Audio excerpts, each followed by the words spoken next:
In 1876, a flash flood roared through Arizona territory, swallowing everything in its path. A young mother and her baby were trapped in a wagon, seconds from drowning. A lone cowboy saw them disappearing into the churning water, and he did the unthinkable. He dove from his galloping horse straight into the flood. What happened next would change 3 lives forever. Stay with me until the end of this story and comment the city you're watching from so I can see how far this tale has traveled. The sky had been clear that morning. Clara Winslow remembered that with painful clarity, the way the sun had painted the red rocks gold, the way baby June had cooed at the hawks circling overhead, the way the wagon driver, old Tom Breslin, had whistled a cheerful tune as the wheels creaked along the dusty trail through Winding Creek Valley. She should have known better. Anyone who'd spent more than a season in Arizona territory knew that clear skies meant nothing. The storms could be 20 miles away, invisible beyond the mountains, and still send walls of water crashing through the dry arroyos without warning. But Clara was new to this land, only 6 months in the territory, and most of that time spent in the relative safety of Tucson, waiting for her sister's letter saying it was safe to come north. That letter had arrived 3 weeks ago. "Come now," Maggie had written in her neat, careful hand. "The homestead is ready. We have a room for you in June. Thomas has built everything strong. You'll be safe here." Safe.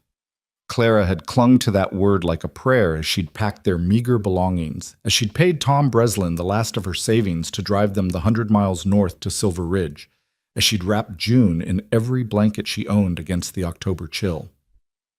Now, as the wagon tilted sickeningly to one side and water exploded over the creek bank in a roaring brown wall, that word seemed like the cruelest joke God had ever told. "Hold on!" Tom's shout barely carried over the sudden thunder of the flood. The horses screamed, their eyes rolling white with terror as the water hit them chest high. The wagon lurched violently, and Clara felt her stomach drop as the wheels left the ground. She clutched June to her chest, wrapping both arms around the baby as the wagon spun in the current. June was crying now, her little face red and scrunched, her tiny fists beating against Clara's sodden dress. The sound of her daughter's screams cut through Clara's terror and sharpened it into something cold and focused. Keep her head above water. Whatever happens, keep her head above water. "Tom!" Clara screamed, but the driver's seat was empty. She caught a glimpse of his brown hat tumbling in the current, already 50 yards downstream, but no sign of the man himself. The horses were fighting their traces, pulling in opposite directions, and the wagon was spinning faster now, caught in the full force of the flood. Water poured over the side, soaking through Clara's dress, her petticoats, everything. It was shockingly cold, snowmelt from the mountains, she realized dimly, and it stole the breath from her lungs. June's cries were weakening, and Clara clutched her tighter, trying to shield her from the spray, from the debris that smashed against the wagon sides. A tree branch as thick as a man's leg slammed into the wagon with a crack like a gunshot. The impact threw Clara backward, and she felt the wagon bed split beneath her. Water rushed up through the crack, and she scrambled onto the driver's seat, holding June above her head as the wagon began to break apart. "Please," she sobbed, though she didn't know who she was begging. "Please, please, please." The wagon hit something solid, a boulder maybe, or a submerged tree, and the jolt nearly threw her into the water. Clara's fingers dug into the wooden seat so hard her nails bent backward, and she pressed June against her shoulder, turning her back to the worst of the current. She was going to die here. They both were.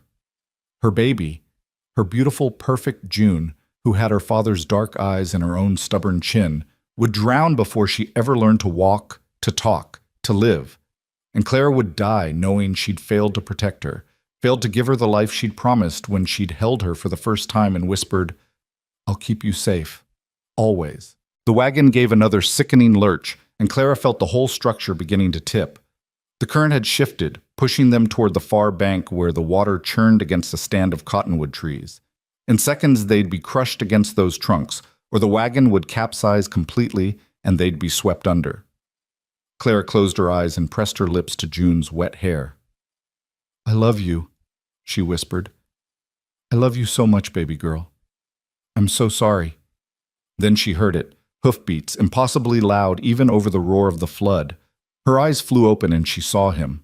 A rider, coming down the slope at a full gallop, his horse's hooves throwing up clouds of red dust. He was hunched low over the animal's neck, his dark hat pulled tight, and he was riding straight for the flood. "No!" Clara screamed, though she didn't know if she was warning him or begging him to save them. "No, don't!" But the rider didn't slow. If anything, he urged his horse faster, and Clara watched in disbelief as the big bay stallion plunged into the churning water without hesitation. The current hit them immediately, trying to sweep the horse downstream, but the rider held firm, guiding the animal across the current at an angle. For a moment, Clara thought they might make it. The horse was strong, fighting the water with powerful strokes, and the rider seemed to know exactly where to aim. But then the wagon gave another violent spin, and Clara lost sight of them behind a spray of water and debris. When she looked again, the horse was 20 feet away, struggling to keep its head above water as the current pushed it downstream. And the rider was gone. Clara's heart plummeted. He'd been thrown. He'd tried to save them, and now he was drowning too, and it was her fault. Her fault. Then she saw him. He surfaced 10 feet from the wagon, his hat gone, his dark hair plastered to his head. For one brief moment their eyes met. His were a startling pale gray, clear even through the spray. And then he was swimming toward her with strong, powerful strokes that cut through the current. He reached the wagon just as it began to tip. His hand shot out and grabbed the side rail, and the impact steadied the whole structure for a precious few seconds. Clara saw his face clearly now, sharp cheekbones, a dark beard, a long scar cutting through his left eyebrow. And then he was pulling himself up, water streaming from his clothes. "Give me the baby!" he shouted. Clara's arms tightened instinctively around June. Every maternal instinct screamed at her not to let go, not to trust this stranger, not to give up the only thing in the world that mattered. But the wagon was breaking apart beneath her feet. She could feel the boards splintering, could hear the nails shrieking as they pulled free. In seconds, there would be nothing left to hold on to. "Now!" the man shouted again, and he stretched out his arms. Clara looked at his face, at the determination in those gray eyes, at the way his jaw was set, at the strength in his shoulders as he braced himself against the wagon's rail. She looked at her baby, at June's terrified little face, at the way her daughter's fingers were tangled in the wet fabric of her dress. Then she made a choice. She lifted June, kissed her forehead one more time, and placed her in the stranger's arms. He took the baby with surprising gentleness, tucking her immediately inside his heavy canvas jacket and buttoning it closed so only her face showed. Then he grabbed Clara's wrist with his free hand. "We're going to jump," he said, and his voice was calm, steady, as if they were discussing the weather instead of staring death in the face. "On 3. Keep your legs together, keep your arms wrapped around me, and don't let go no matter what." "I can't swim," Clara gasped. Something that might have been a smile flickered across his face. "Good thing I can. 1. The wagon lurched again, and Clara felt the seat split completely beneath her. 2. She grabbed onto his shoulders, her fingers digging into the wet fabric of his shirt. 3. They jumped together, and the world exploded into cold and chaos. The current grabbed them immediately, trying to rip them apart. Clara felt her grip slipping, felt the water trying to tear her away from the man and the baby, but she held on with every ounce of strength she had. Her lungs burned. Her legs tangled in her skirts. Everything was brown water and roaring noise, and the terrible certainty that she'd made a mistake, that she should have held on to June herself, that her baby was going to die in a stranger's arms. Then her head broke the surface, and she gasped in a desperate breath. The man had one arm wrapped around her waist, holding her against his side, while his other arm cradled June against his chest. He was swimming with just his legs, powerful kicks that drove them across the current at an angle. "Don't fight it," he shouted. "Let the water carry us downstream. I'm aiming for that sandbar." Clara tried to see where he was pointing, but water kept washing over her face.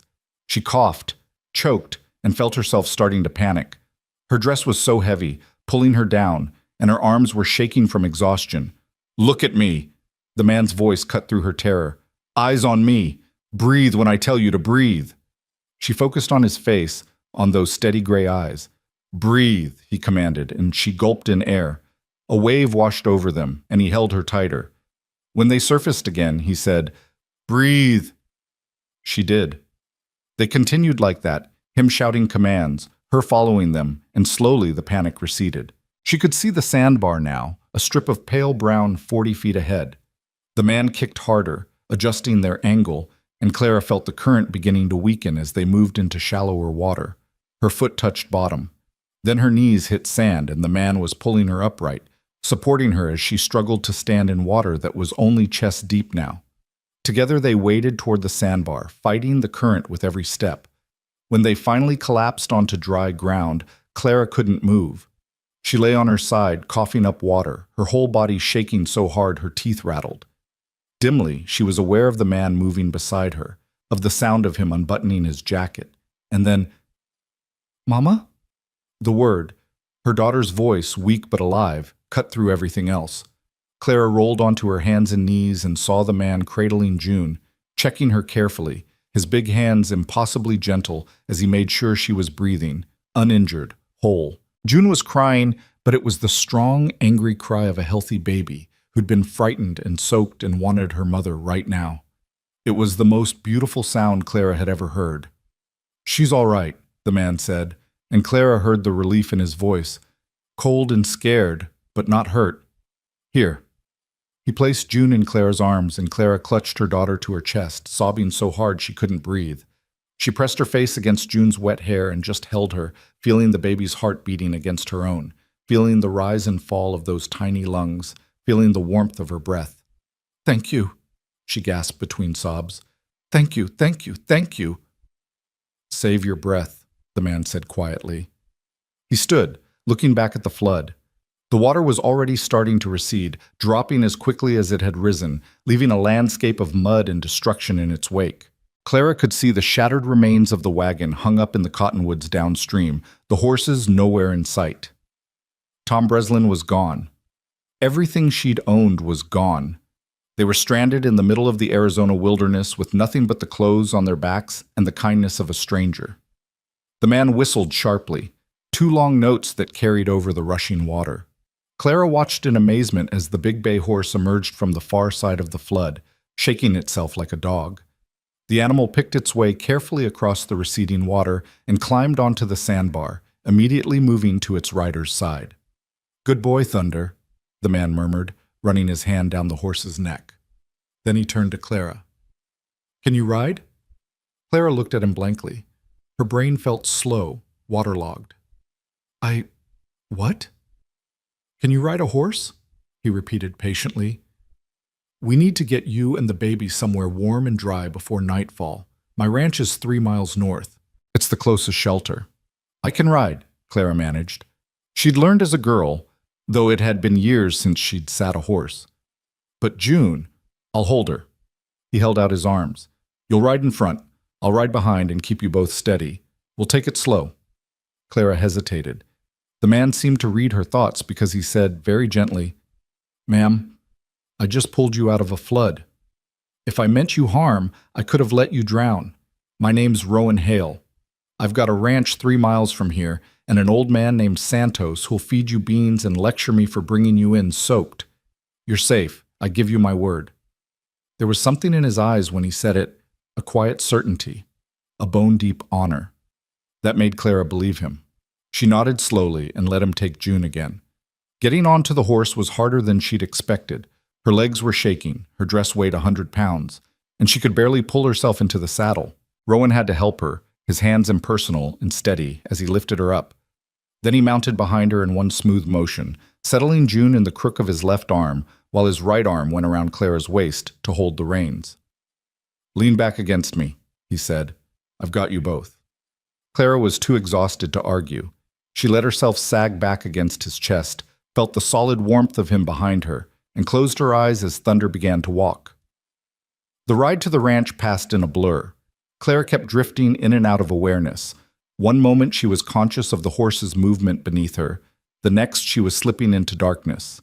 Every time she started to fall, Rowan's arm tightened around her waist, holding her in place. "Stay with me," he murmured once, his voice close to her ear. "Just a little further." She tried. She focused on June's breathing, on the feel of Rowan's heartbeat steady against her back. On the way, the afternoon sun was finally breaking through the clouds. She focused on staying alive.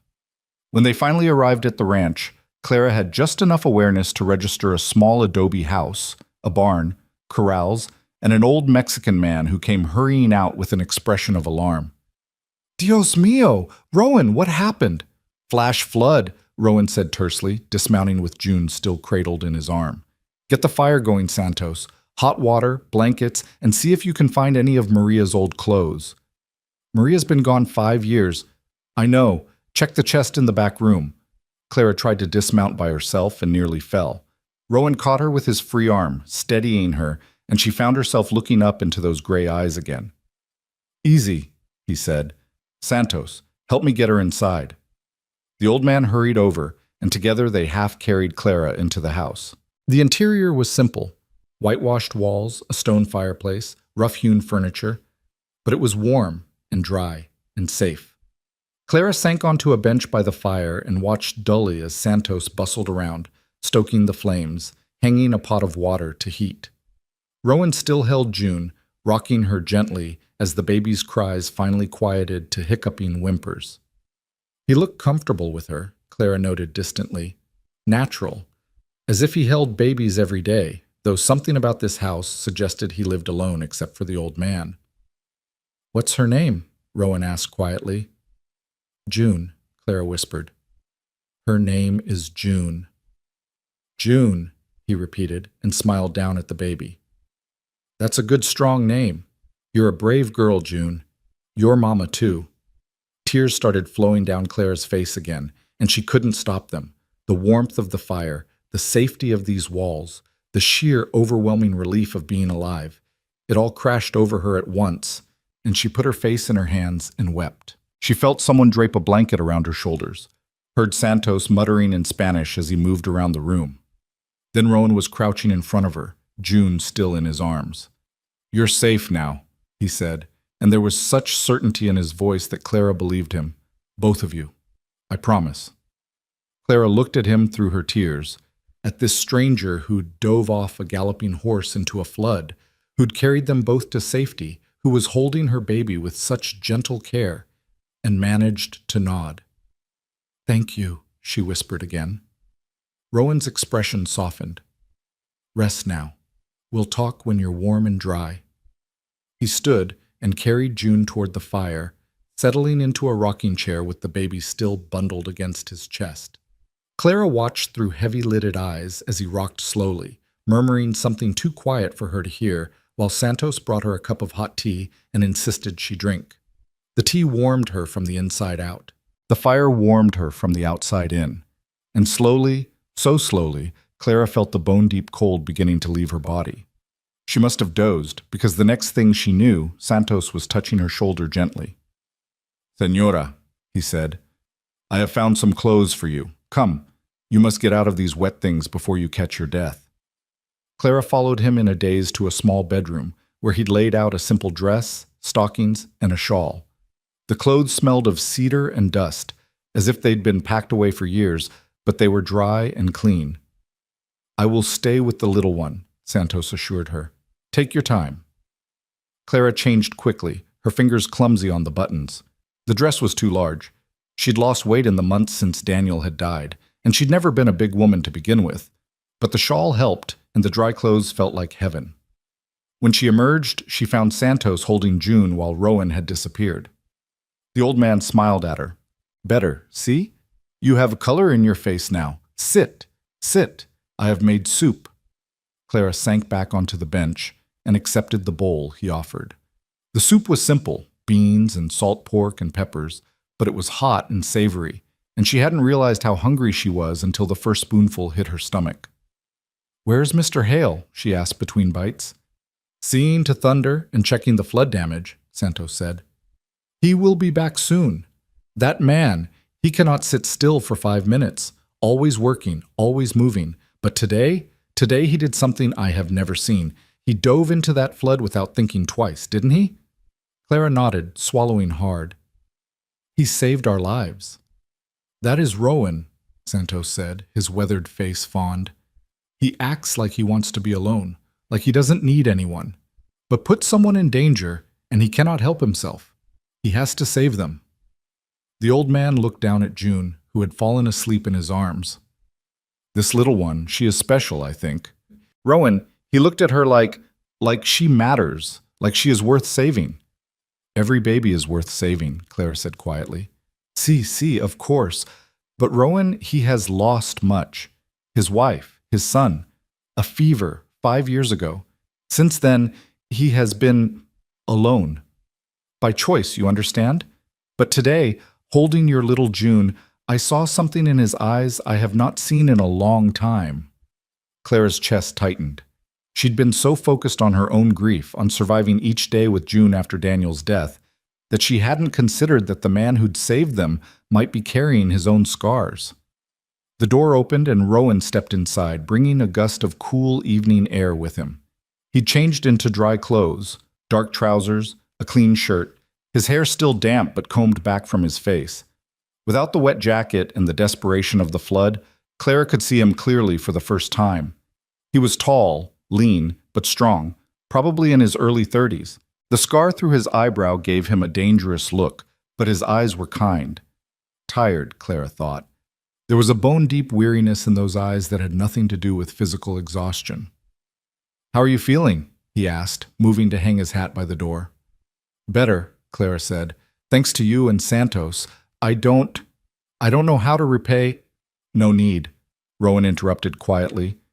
He crossed to where Santos sat with June and gazed down at the sleeping baby. "She all right?" "Sleeping like an angel," Santos confirmed. "This little one, she is strong." "Takes after her mama," Rowan said, and his eyes met Clara's. "You were brave out there. Most people would have frozen." Clara shook her head. "I was terrified." "Being brave doesn't mean you're not scared. It means you do what needs doing anyway." He pulled up a chair and sat, leaning forward with his elbows on his knees. "Now, when you're ready, I need to know where you are headed, and whether anyone will come looking for you."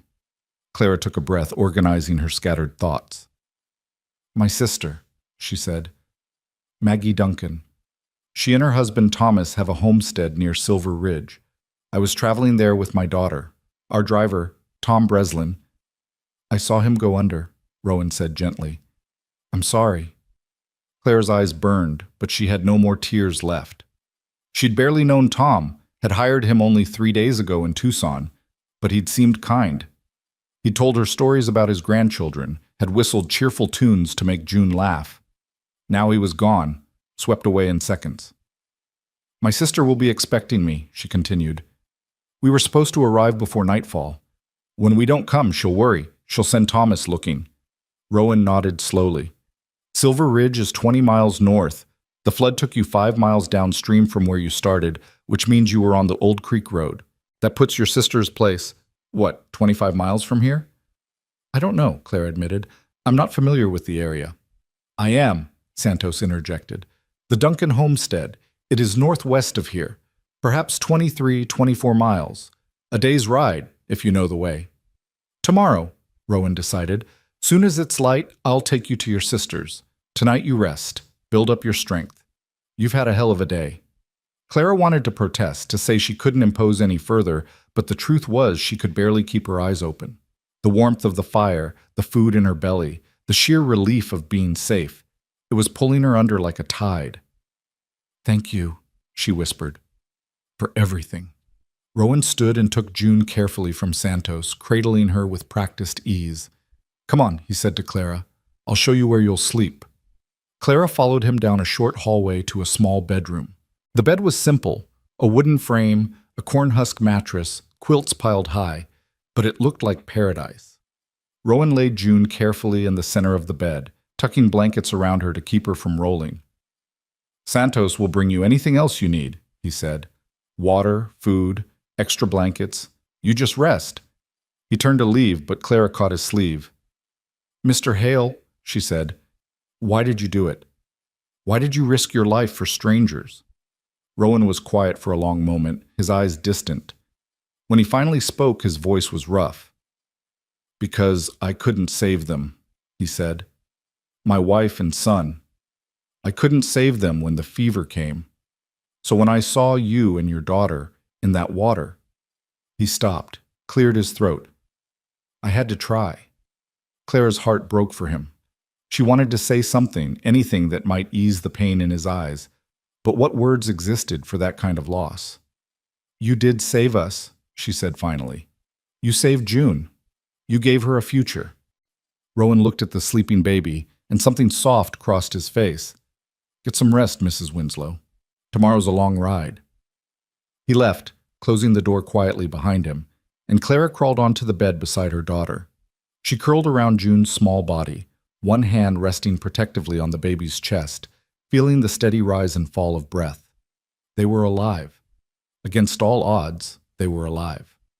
Outside, she could hear the murmur of men's voices as Rowan and Santos talked by the fire.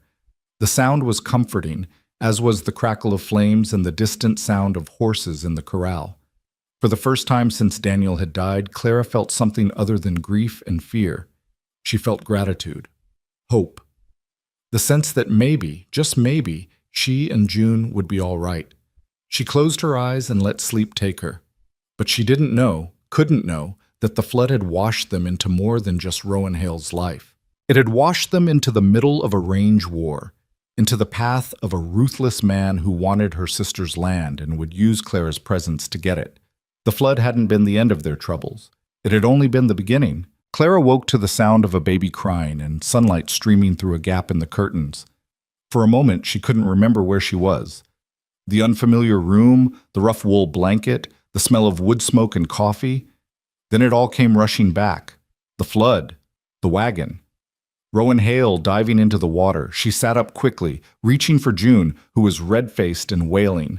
The baby's diaper was soaked through, and Clara's heart sank as she realized she had nothing. No spare clothes, no diapers, no supplies at all. Everything had been in the wagon.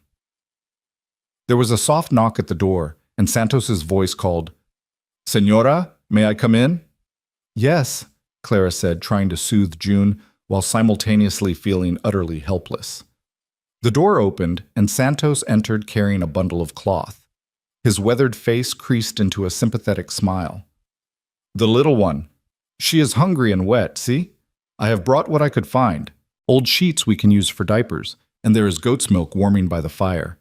Not as good as Mama's milk, but it will do until we reach your sister." Clara felt tears prick her eyes at his kindness. "Thank you, Santos. I don't know what we would have done without you and Mr. Hale." "We do what neighbors do," Santos said simply, setting the bundle on the bed. "Come. Bring her to the kitchen when she is changed. Rowan has gone to check the horses, but he will return soon." After Santos left, Clara changed June as best she could, tearing one of the sheets into rough squares and fashioning a makeshift diaper. June's cries quieted to whimpers as Clara carried her to the kitchen, where a bottle of warm goat's milk waited on the table. June took to the bottle eagerly, her tiny hands gripping it as she drank. Clara held her close, watching the morning light paint the kitchen walls gold, and allowed herself a moment of peace. That peace shattered when the door burst open and Rowan strode in, his face grim. "We have a problem," he said without preamble. "There are riders coming, 3 of them, maybe a mile out." Santos appeared from the back room, his expression alert. "Who?" "Can't tell yet, but they're coming from the north, from Silver Ridge direction." Rowan's eyes found Clara's. "You expecting anyone to come looking for you?" Clara shook her head, her heart beginning to pound. "Thomas doesn't know we're here. He'd have no reason to—" "Then these aren't friends," Rowan said flatly. He crossed to a cabinet and pulled out a rifle, checking it with practiced efficiency. "Santos, take Mrs. Winslow and the baby to the back room. Keep them quiet and out of sight until I know what we're dealing with." "Rowan," Santos began. "Now," Rowan said, his voice brooking no argument. Santos moved quickly, ushering Clara and June down the hallway to the small bedroom they'd slept in. He positioned them in the corner farthest from the window and pressed a finger to his lips. Through the walls, Clara could hear the sound of approaching hoofbeats, then voices. "Morning," Rowan's voice carried clearly, calm and measured. "Something I can help you gentlemen with?" A different voice answered, smooth and cultured, with an edge that made Clara's skin crawl. "Rowan Hale. Been a while since we've crossed paths." "Not long enough, Kincaid." Clara's breath caught. She didn't know the name, but the way Rowan said it with barely controlled contempt told her everything she needed to know. Now, the smooth voice continued. That's no way to greet neighbors. My son Garrett here was just saying we should ride over, see how you weathered yesterday's flood. Terrible business, flash floods. Never know what they might wash up. There was a pause, heavy with unspoken meaning. Ranch is fine, Rowan said. Appreciate the concern, but as you can see, everything's standing. So, if that's all… Actually, we're looking for someone, a younger voice interrupted. Garrett, Clara assumed. A woman and a baby. They were traveling the creek road yesterday when the flood hit. Their driver drowned, poor bastard. We figured if anyone survived, they might have washed up near your place. Clara's arms tightened around June. How did they know?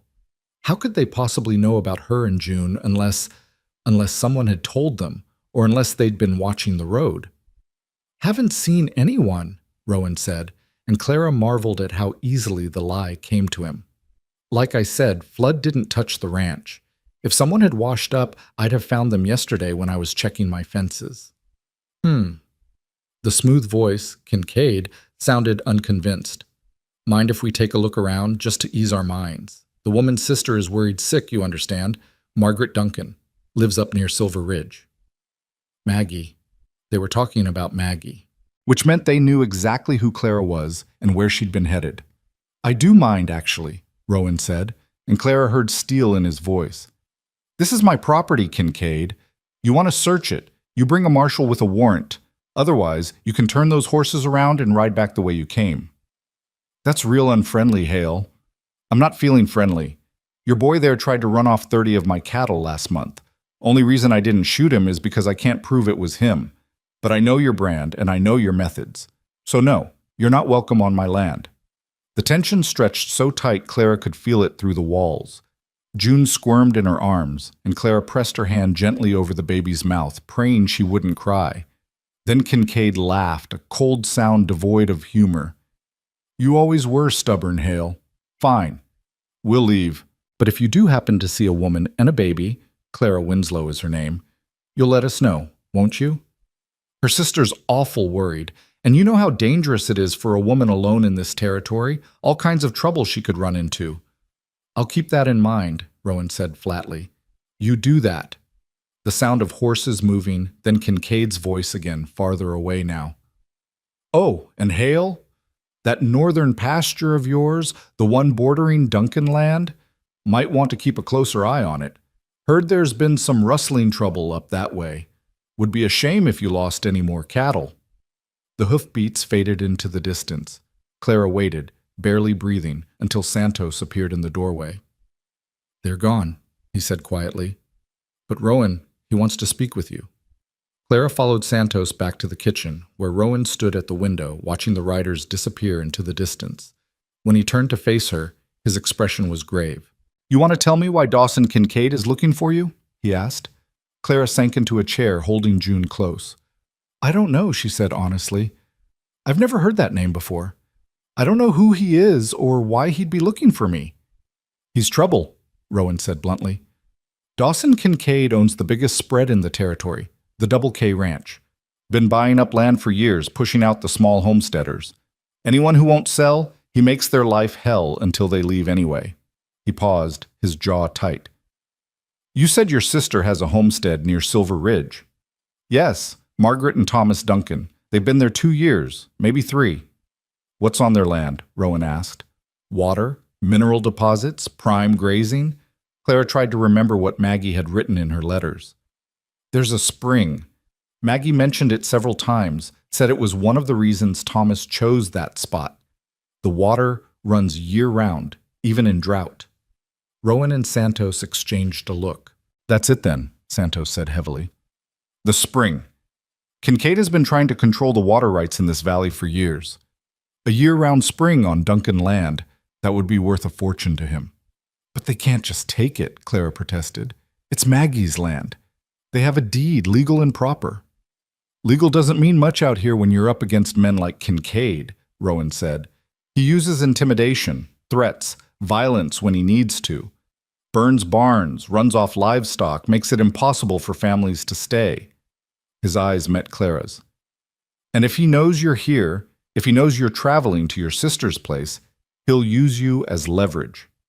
Clara felt cold all over. Use me how?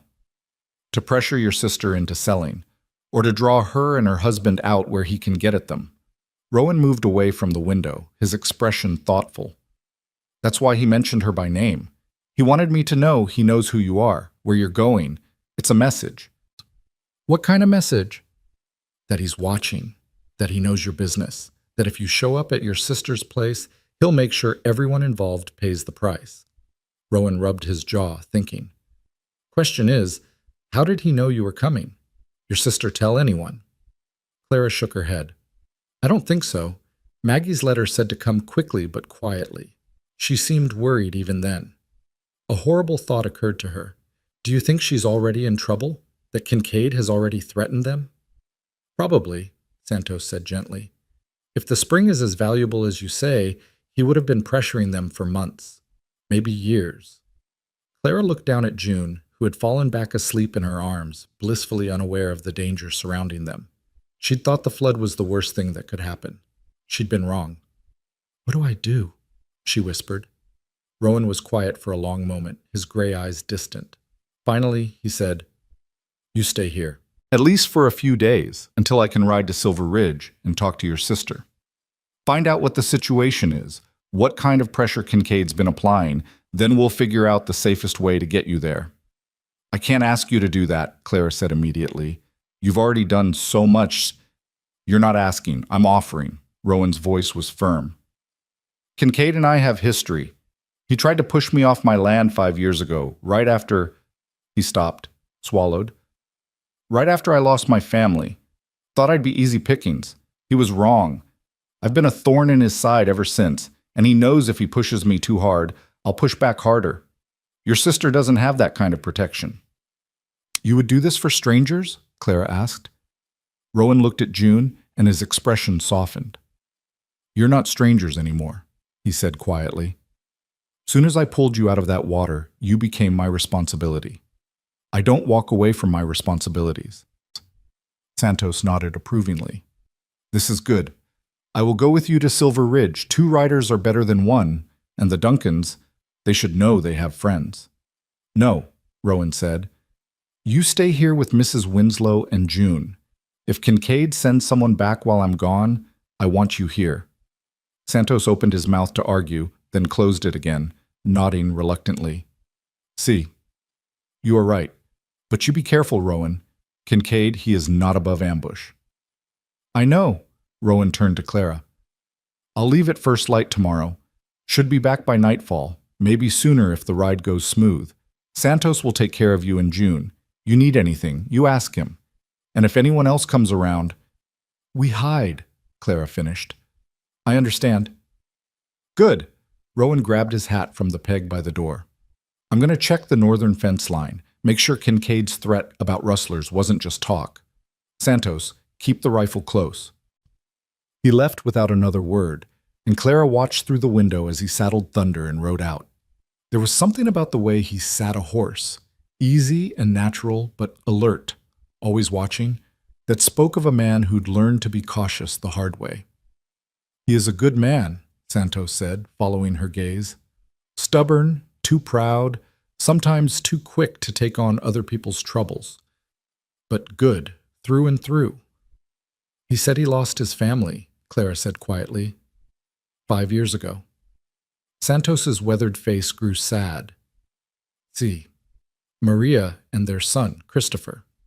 The boy, he was only 3 years old. Fever swept through the valley that winter, killed a dozen people. Rowan, he tried everything. Rode through a blizzard to fetch the doctor, stayed up for days nursing them. But the fever, it was too strong. He shook his head. When they died, something in Rowan died too. He stopped going to town, stopped talking to neighbors, just worked his ranch and kept to himself. Until yesterday, when he dove into that flood without thinking. That is the old Rowan, the man who cannot stand by when someone needs help. Clara's eyes burned. She'd been so wrapped up in her own grief over Daniel that she hadn't considered that everyone carried their own sorrows. How did he bear it, losing them both? He did not. Not really. He just kept moving, kept working. That is what we do, see? When the grief is too big to face, we put one foot in front of the other and we survive.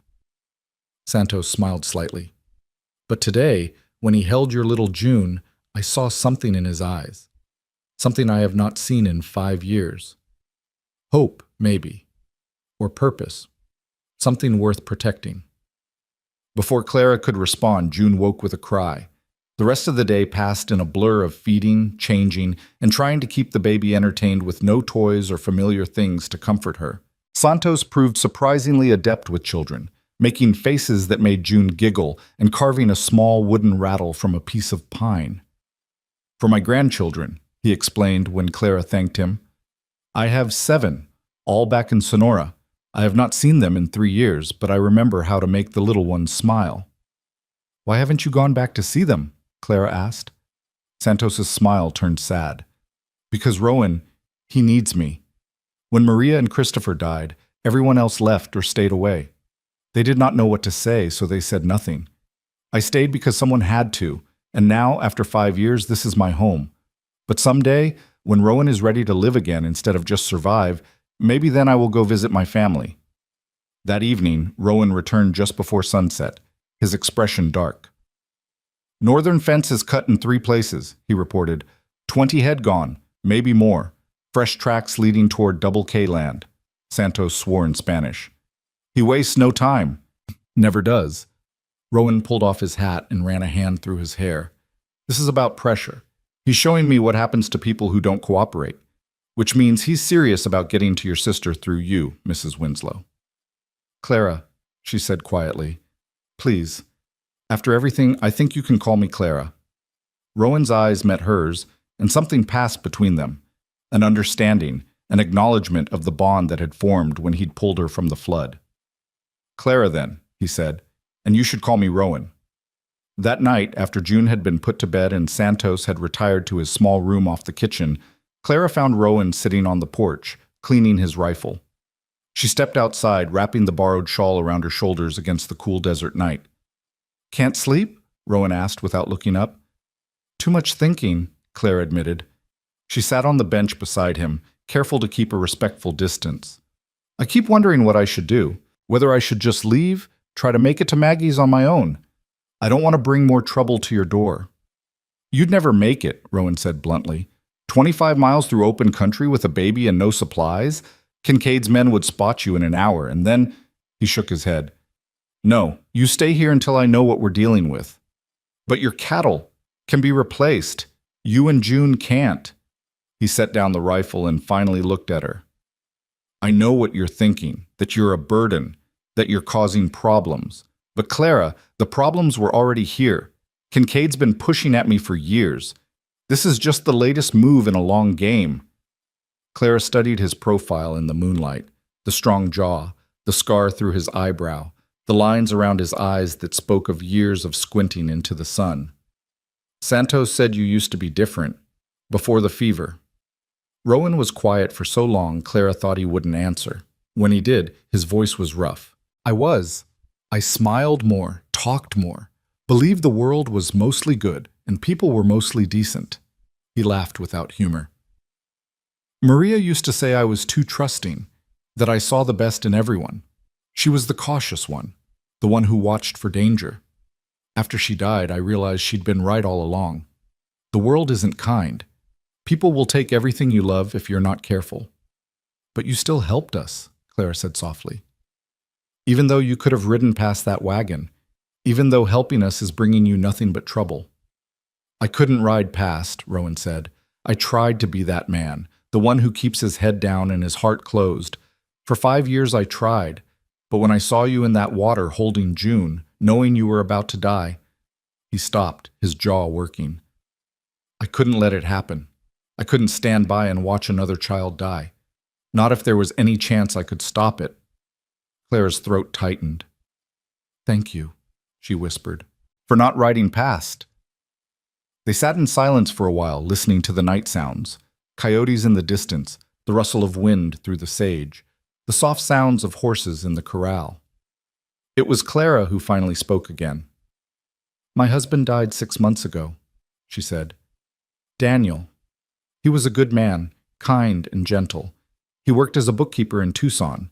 Nothing glamorous, but steady work, decent pay.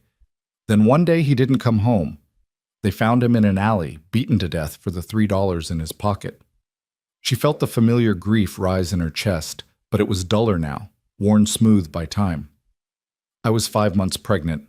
I had no family in Tucson, no real friends, just me and a baby on the way, and no idea how I was going to survive. But you did, Rowan said. Barely. I sold everything we owned, took work where I could find it. When June was born, Maggie wrote and said to come north that she and Thomas had room for us. It seemed like a new start, a chance to build something. She laughed bitterly. I didn't expect to nearly die before I even got there. You're stronger than you think, Rowan said. Most people would have given up in that wagon.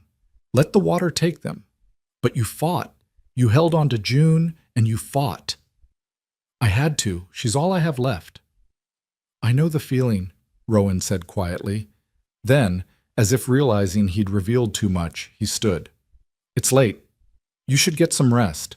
Tomorrow's going to be a long day. Clara stood too, but before she went inside, she touched his arm. Rowan? For what it's worth, I think Maria was wrong. The world does have good people in it. You proved that. She didn't wait for his response, just slipped inside and closed the door quietly behind her. But through the window, she saw him standing on the porch for a long time, staring out at the darkness, and she wondered what he was thinking. The next morning dawned clear and cold. Rowan was up before sunrise, preparing Thunder for the long ride to Silver Ridge.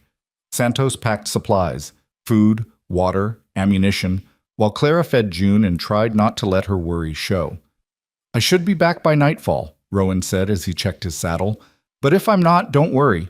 Might just mean I decided to stay the night at Duncan's place, assess the situation more thoroughly. And if Kincaid's men come back, Clara asked, you hide, just like yesterday. Santos knows what to do. Rowan swung into the saddle, then looked down at her. You'll be safe here, Clara. I promise.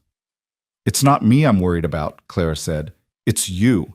If Kincaid really is as dangerous as you say, I can handle Kincaid. Rowan's expression was grim. I've been doing it for 5 years. He rode out without another word, and Clara watched until he disappeared over the horizon. Then she turned to find Santos watching her with knowing eyes. You worry for him, the old man observed. I worry for all of us, Clara said. But it wasn't entirely true. There was something about Rowan Hale, something in those steady gray eyes, in the way he'd held June so gently, in the way he'd thrown himself into danger without hesitation, that made her worry for him specifically, made her want him to come back safe. It was a dangerous feeling, she knew. She'd barely been widowed 6 months. Her heart should still be too bruised, too broken, to feel anything for another man. But grief was strange. Sometimes it made you numb. Sometimes it made you hyper-aware of mortality, desperate to hold on to anything living and strong and real. She pushed the thoughts away and focused on June, on getting through the day, on not imagining all the ways Rowan might not come back. The hours crawled past. Santos taught her how to make tortillas, showed her where the chickens laid their eggs, told her stories about growing up in Sonora. June seemed content, happy even, gurgling at Santos's exaggerated expressions and grabbing at the wooden rattle he'd made. But Clara couldn't shake the feeling of being watched. Several times she caught herself going to the window, scanning the horizon for riders. Once she thought she saw dust in the distance, but it dissipated before forming into anything definite. You have good instincts, Santos said when he caught her looking. In this country, paranoia keeps you alive. As the sun began its descent toward the western mountains, Clara's worry intensified. Rowan had said he'd be back by nightfall. The light was fading, and there was still no sign of him. Should we be concerned? She asked Santos as they stood on the porch, watching the last rays of sun paint the sky orange and purple. Not yet, Santos said, but his hand rested on the rifle leaning against the porch rail. Give him another hour. The Duncans, maybe this convinced him to stay, to wait until morning to ride back. It's safer that way. But they both knew that if Rowan had decided to stay, he would have sent word somehow, would have at least tried to let them know not to worry. Full darkness fell, and still no Rowan. Santos lit the lamps, checked the rifle, barred the door. "We wait," he said firmly. "If he is not back by morning, I will go look for him. But tonight, we stay alert." Clara barely slept. Every sound made her start.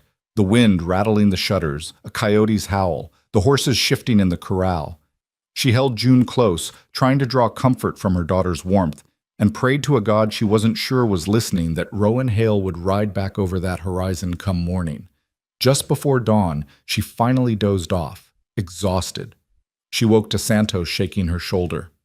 "Clara," he said urgently, "someone is coming." She bolted upright, her heart pounding.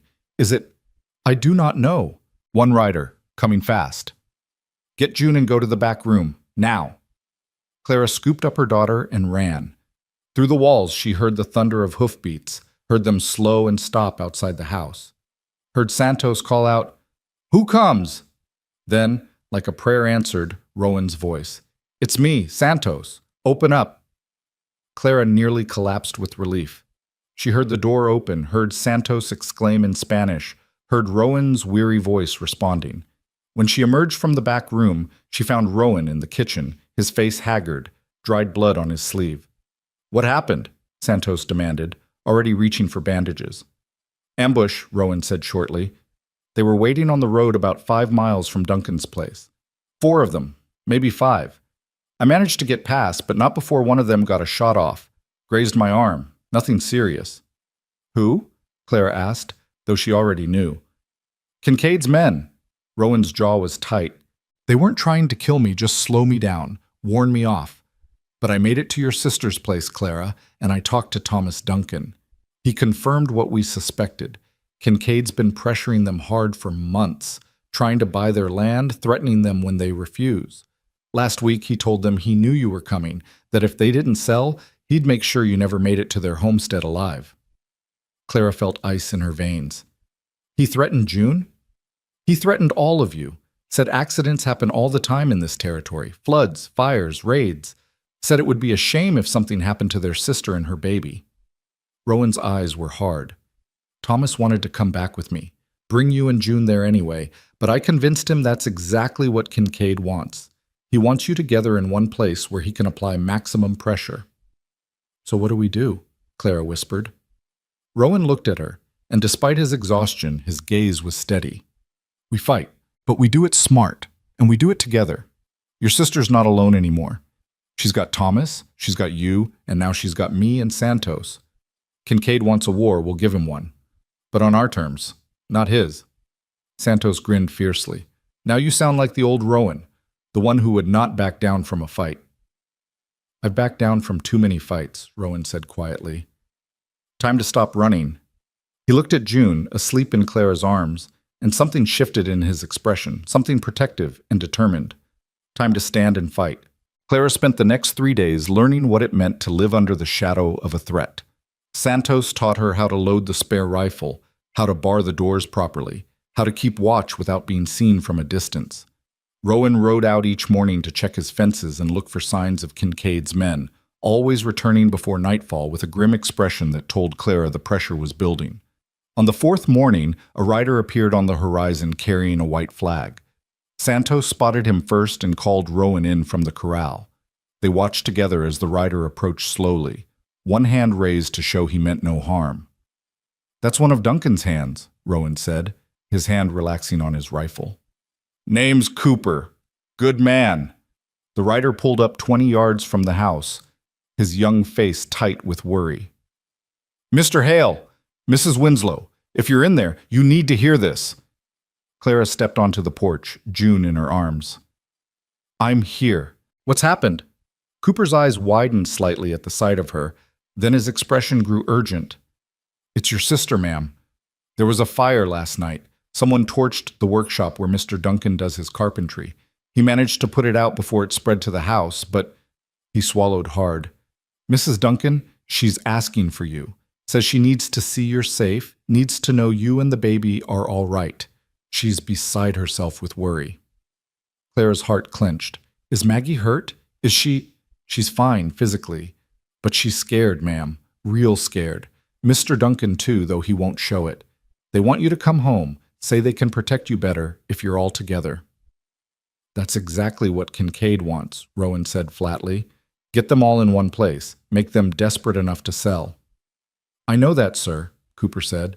"Mr. Duncan knows it too.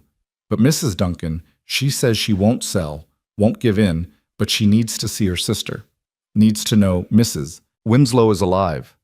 He looked at Clara, his young face earnest. "She's been crying for 3 days straight, ma'am, ever since Mr. Hale came and told them about the flood. She thinks you're dead, thinks she's going to find your body washed up somewhere downstream." Clara felt torn in two. Every instinct screamed at her to go to Maggie, to comfort her sister, to let her see that June was safe. But Rowan was right. Going to the Duncan homestead now would be walking straight into Kincaid's trap. "Tell my sister I'm safe," Clara said, her voice shaking. "Tell her June is healthy and happy, and we're being protected by good people. Tell her," her voice broke, "tell her I love her, and I'll come as soon as it's safe." Cooper nodded slowly. "I'll tell her, ma'am, but—" He hesitated, then said in a rush, "There's something else you should know. Kincaid rode up yesterday afternoon with his son and about 10 men, told Mr. Duncan he was done waiting, that he wanted an answer about the land by the end of the week. When Mr. Duncan refused, Kincaid looked right at Mrs. Duncan and said it would be a shame if the house burned next, with her inside it." Rowan's face went hard as stone. "He threatened Maggie directly?" "Yes, sir. And then he said something about how families should stick together, how Mrs. Winslow and her baby ought to be with her sister so they could all make the right decision together." Cooper's jaw tightened. "It wasn't subtle, sir. He's trying to force them to bring Mrs. Winslow in, use her and the baby as leverage." Santos swore in Spanish. Rowan stood silent for a long moment, his gray eyes distant, thinking. Finally he said, "Cooper, you ride back to Duncan and tell him this. We're coming, but not the way Kincaid expects. Tell him to gather every ally he has, every small rancher and homesteader who's been pushed around by the Double K. Tell them to meet at his place 3 days from now, at noon. We're going to have a town meeting, official and legal. And we're going to air every grievance against Kincaid where everyone can hear it." Cooper's eyes widened. "Sir, that's declaring war." "No," Rowan said quietly. "It's demanding justice. There's a difference. Kincaid's been getting away with intimidation and violence because people are too scared to stand together. Time to change that." "He'll never let it happen peaceful," Cooper warned. "He'll bring his men, shut it down. Let him try. We'll have witnesses, we'll have numbers, and we'll have right on our side." Rowan's voice was firm. "Tell Duncan to send word to the territorial marshal too. Let's make this official." After Cooper rode off, Santos turned to Rowan with a worried expression. "You know this is dangerous. Kincaid, he will not just stand by and let you organize the homesteaders against him." "I know," Rowan said, "which is why we need to be smart about it. Clara, you and June will come with us to Duncan's place, but you'll stay in the house, out of sight. Santos and I will handle the meeting. If things go bad, you get Maggie and June, and you hide. Understood?" Clara wanted to argue, wanted to say she wouldn't cower while others fought her battles. But when she looked at June, sleeping peacefully in her arms, she knew Rowan was right. Her first duty was to keep her daughter safe. "Understood," she said quietly. The next 2 days passed in tense preparation. Rowan rode to 3 neighboring ranches, talking to men Clara never saw, building alliances. Santos checked and rechecked their weapons, made sure they had enough ammunition, enough supplies. Clara packed what little they had and tried not to think about all the ways this could go wrong.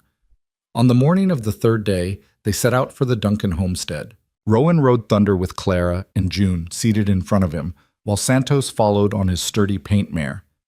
The journey that should have taken 6 hours stretched to 8 as Rowan deliberately took a winding route, watching constantly for ambushes.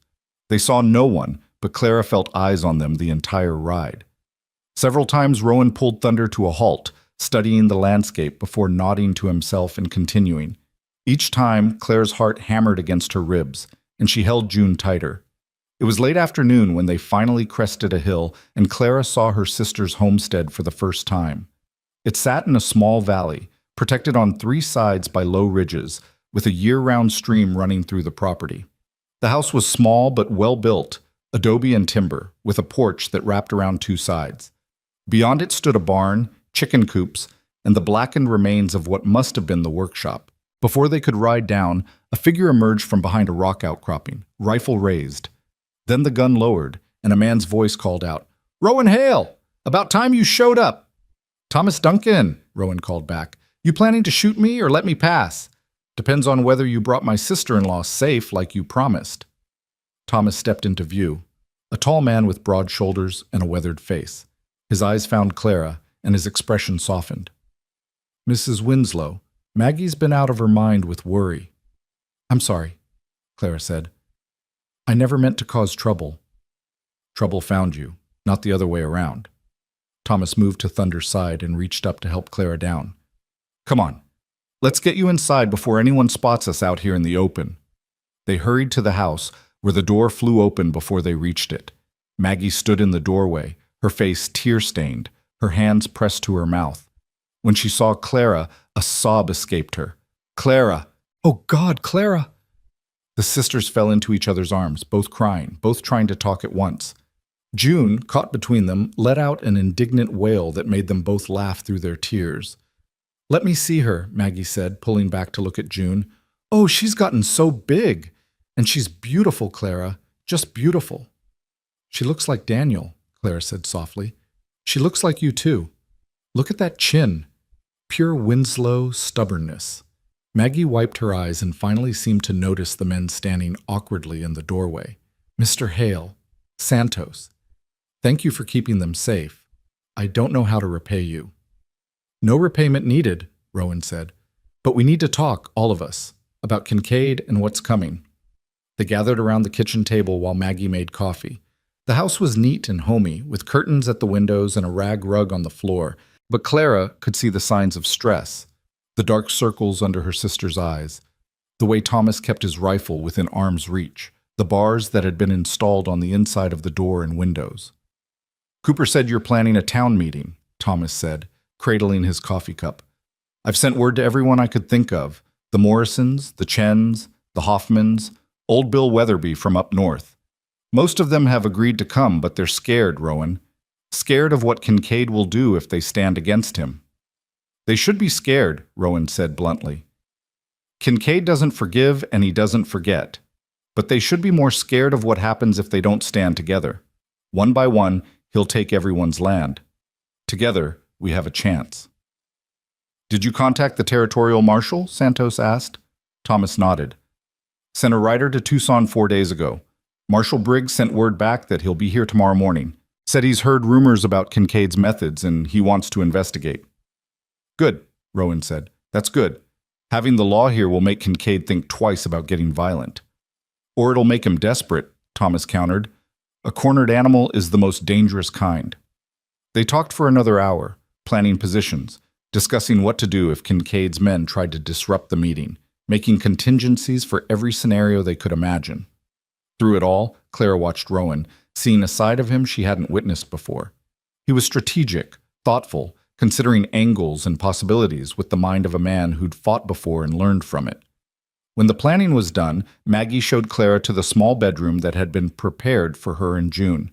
It was simple but welcoming, with a bed covered in a wedding ring quilt and a cradle that Thomas had built from pine. "I made it when you first wrote saying you were pregnant," Maggie said, running her hand over the smooth wood.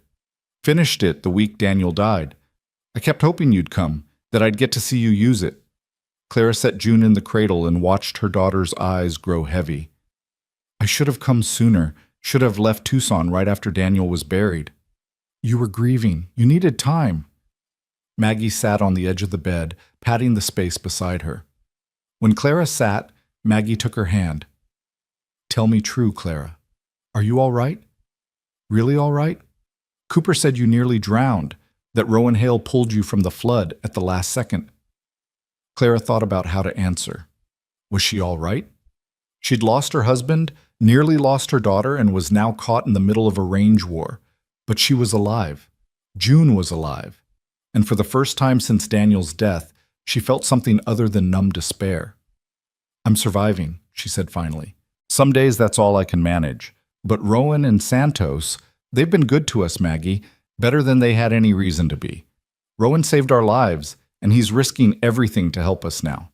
I don't know why, but I'm grateful." Maggie studied her face. "He's a good man. Thomas has known him for years, says he used to be even better before his family died. But Clara," she hesitated, "be careful. I see the way you look at him, and I see the way he looks at June, like she matters, like you both matter. And that's dangerous when you're both still grieving." "I know," Clara whispered, "but Maggie, when he held me in that water, when he told me to look at him and breathe, I felt safe for the first time in months. Not happy, not healed, but safe. That has to count for something." "It does," Maggie said softly. "Just don't forget, safe and in love are two different things. Don't confuse one for the other." That night, Clara lay in the darkness, listening to June's soft breathing and thinking about Maggie's warning. Was she confusing safety with something deeper? Did it matter when tomorrow might bring violence and chaos? She didn't know. All she knew was that when Rowan had looked at her before going to bed down in the barn with Santos and Thomas, his gray eyes had held something she recognized. Not love, not yet, but the possibility of it. The first green shoots of something that might grow, given time and care and the right conditions. If they survived tomorrow, maybe she'd let herself explore that possibility. If they survived. The next morning dawned hot and clear. By 10 o'clock, wagons and riders had begun arriving at the Duncan homestead. Clara watched from the window as families gathered, weathered men and sun-hardened women, children playing in the dust, everyone looking nervous but determined. Thomas and Rowan had set up a makeshift platform near the barn, just 2 planks across sawhorses, but it served. The territorial marshal arrived at 11, a steel-haired man with sharp eyes and a no-nonsense bearing. He introduced himself as Marshal Briggs, shook hands with Rowan and Thomas, and surveyed the growing crowd with approval. "Good turnout," he said. "That'll make it harder for Kincaid to claim this is just a few troublemakers." "He'll still try," Rowan said. "He always does." At noon exactly, Kincaid arrived. He rode in with his son Garrett and 15 armed men, their horses kicking up clouds of dust. They didn't dismount, just arranged themselves in a loose semicircle at the edge of the gathering, a clear show of force. Dawson Kincaid was in his 50s, Clara guessed, watching from the window. He had the bearing of a man used to getting his way, straight-backed in the saddle, expensive clothes, a face that might have been handsome if not for the cruelty in his eyes. His son Garrett was younger, maybe 30, with his father's arrogance but none of his self-control. Thomas stepped onto the platform, and the crowd quieted. "Thank you all for coming," he said, his voice carrying across the yard. "I know it wasn't easy, leaving your ranches, taking the risk, but we're here because we have to be. Because what's been happening in this valley isn't right, and it's time someone said so out loud." "And who exactly are you to decide what's right?" Kincaid called out. "You're a nothing, Duncan, a 2-bit homesteader squatting on land that should be part of a real ranch." "I have a legal deed," Thomas said evenly. "Bought and paid for, filed with the territory, same as most folks here. That makes me a landowner, not a squatter." "Legal today, maybe, but the law changes.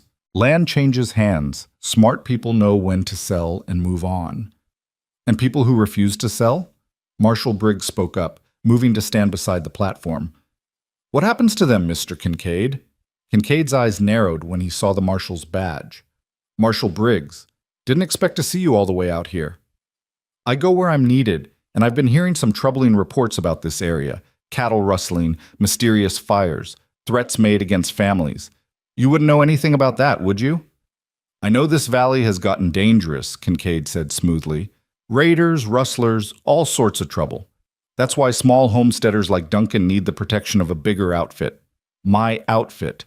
I've been trying to buy them out for their own safety, but some people are too stubborn to see reason." "Funny how that trouble only seems to affect people who won't sell to you," Rowan said, stepping up beside Thomas. He'd been standing at the edge of the crowd, but now he moved forward, and Clara saw every eye turn to him. "Morrison lost 50 head last month, all of them found on Double K land. The Chens had their barn burned down the day after they refused your offer, and Tom Duncan here had his workshop torched 3 nights ago. That's not random trouble, Kincaid. That's a pattern." "That's an accusation," Garrett Kincaid snarled, his hand moving toward his gun. "You calling my father a criminal, Hale?" "I'm saying the evidence speaks for itself," Rowan said calmly. And I'm saying I'm not the only one here who's had problems with your father's methods. Anyone else want to speak up? For a moment, no one moved. Then an old man stepped forward, Bill Weatherby, Claire remembered from Thomas's list. His weathered face was grim. My fence line was cut last spring, he said in a voice that shook slightly. Lost 20 head that wandered onto Double K land. When I asked for them back, Kincaid's men said I'd have to prove they were mine. But they were wearing my brand clear as day. Never got them back. My well was poisoned, a Chinese man spoke up. Clara recognized Chen from Thomas's descriptions. Someone threw a dead calf into it. Had to dig a new one. Cost me 6 months' savings. Week later, Kincaid rode up, offered to buy my land before anything else unfortunate happened. More voices joined in, one after another, each telling a story of harassment, theft, intimidation. The crowd's energy shifted, anger replacing fear as people realized they weren't alone. Kincaid's face grew darker with each testimony. These are lies, he said flatly. Speculation and lies from people looking to blame their own failures on someone successful. Then you won't mind answering some questions under oath, Marshal Briggs said. I'll be conducting a formal investigation starting tomorrow. Anyone with evidence of criminal activity, I want to hear it. You have no authority to... I have every authority. I'm a territorial marshal, and these are serious allegations. You'll cooperate, Mr. Kincaid, or I'll start asking why you're so reluctant to clear your name. For a moment, Clara thought Kincaid might refuse. His jaw worked, his hand clenching on his reins. But then he smiled, cold and calculating. Of course, Marshal. I'm happy to cooperate. I've got nothing to hide. His eyes swept the crowd, lingering on Thomas, on Rowan, on the families gathered. But I hope everyone here understands, this valley isn't big enough for all of us. The weak will be pushed out eventually. That's just nature. Nature, hell, old Bill Weatherby spat. That's greed. Kincaid's smile never wavered, but his eyes were like ice. Call it what you want. But mark my words, people who stand against me tend to regret it. Accidents happen. Floods, fires, mysterious illnesses. This is hard country, and hard countries don't forgive mistakes. The threat hung in the air, barely veiled. Marshal Briggs stepped forward, his hand on his sidearm. That sounded an awful lot like a threat, Mr. Kincaid. You want to rephrase that, or should I add intimidation to the list of charges I'm investigating? No threat, Marshal, just stating facts. Kincaid wheeled his horse. Come on, boys. We've heard enough. These people want to play at being ranchers. Let them. Winter's coming. We'll see how many are left come spring. He rode off with his men following, but Garrett lingered a moment longer.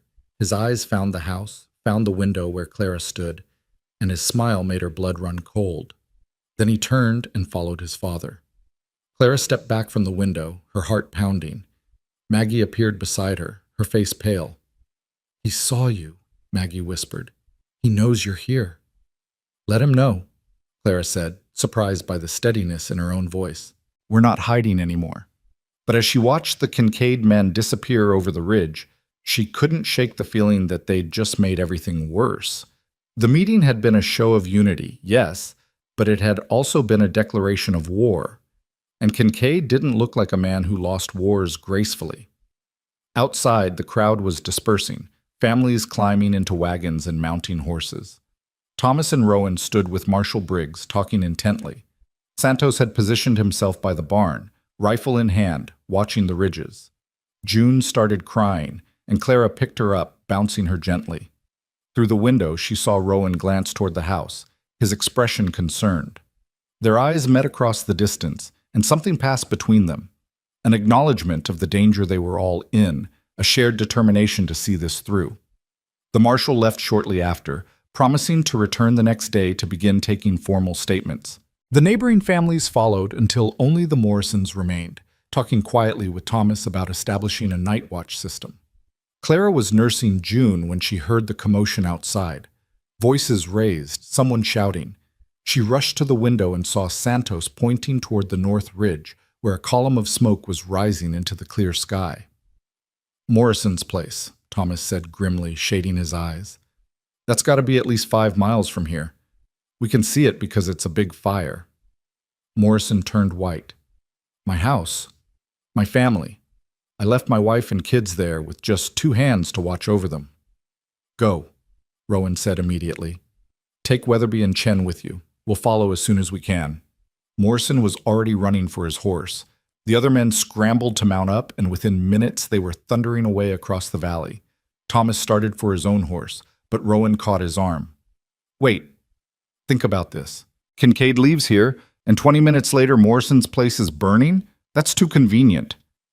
You think it's a trap, Thomas said slowly. I think it's a distraction. Rowan's eyes scanned the ridges surrounding the homestead. He wants us to leave this place undefended, wants to draw us away so his men can do what they really came here for. Which is... Rowan looked at the house, where Clara stood in the window with June. To take Clara and the baby, to give him the leverage he needs to force your hand. As if summoned by his words, riders appeared on 3 sides of the homestead. Not 15 this time, at least 30, maybe more, converging from different directions. They'd been waiting in concealment, Clara realized with horror, waiting for the other families to leave, waiting for the perfect moment to strike. Into the house, Thomas shouted. Everyone inside, now! Santos was already moving, running for the porch. Rowan followed, turning to fire a warning shot over the approaching riders' heads. The shot echoed across the valley, but the riders kept coming. Clara grabbed June and ran from the window just as the first bullet shattered the glass. Maggie screamed, pulling her away from the flying shards. Thomas burst through the door, Santos and Rowan right behind him, and they immediately began barring the windows and doors.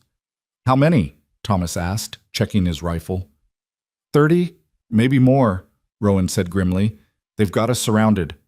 Another shot, then another, the sound of bullets thudding into adobe walls, pinging off the tin roof.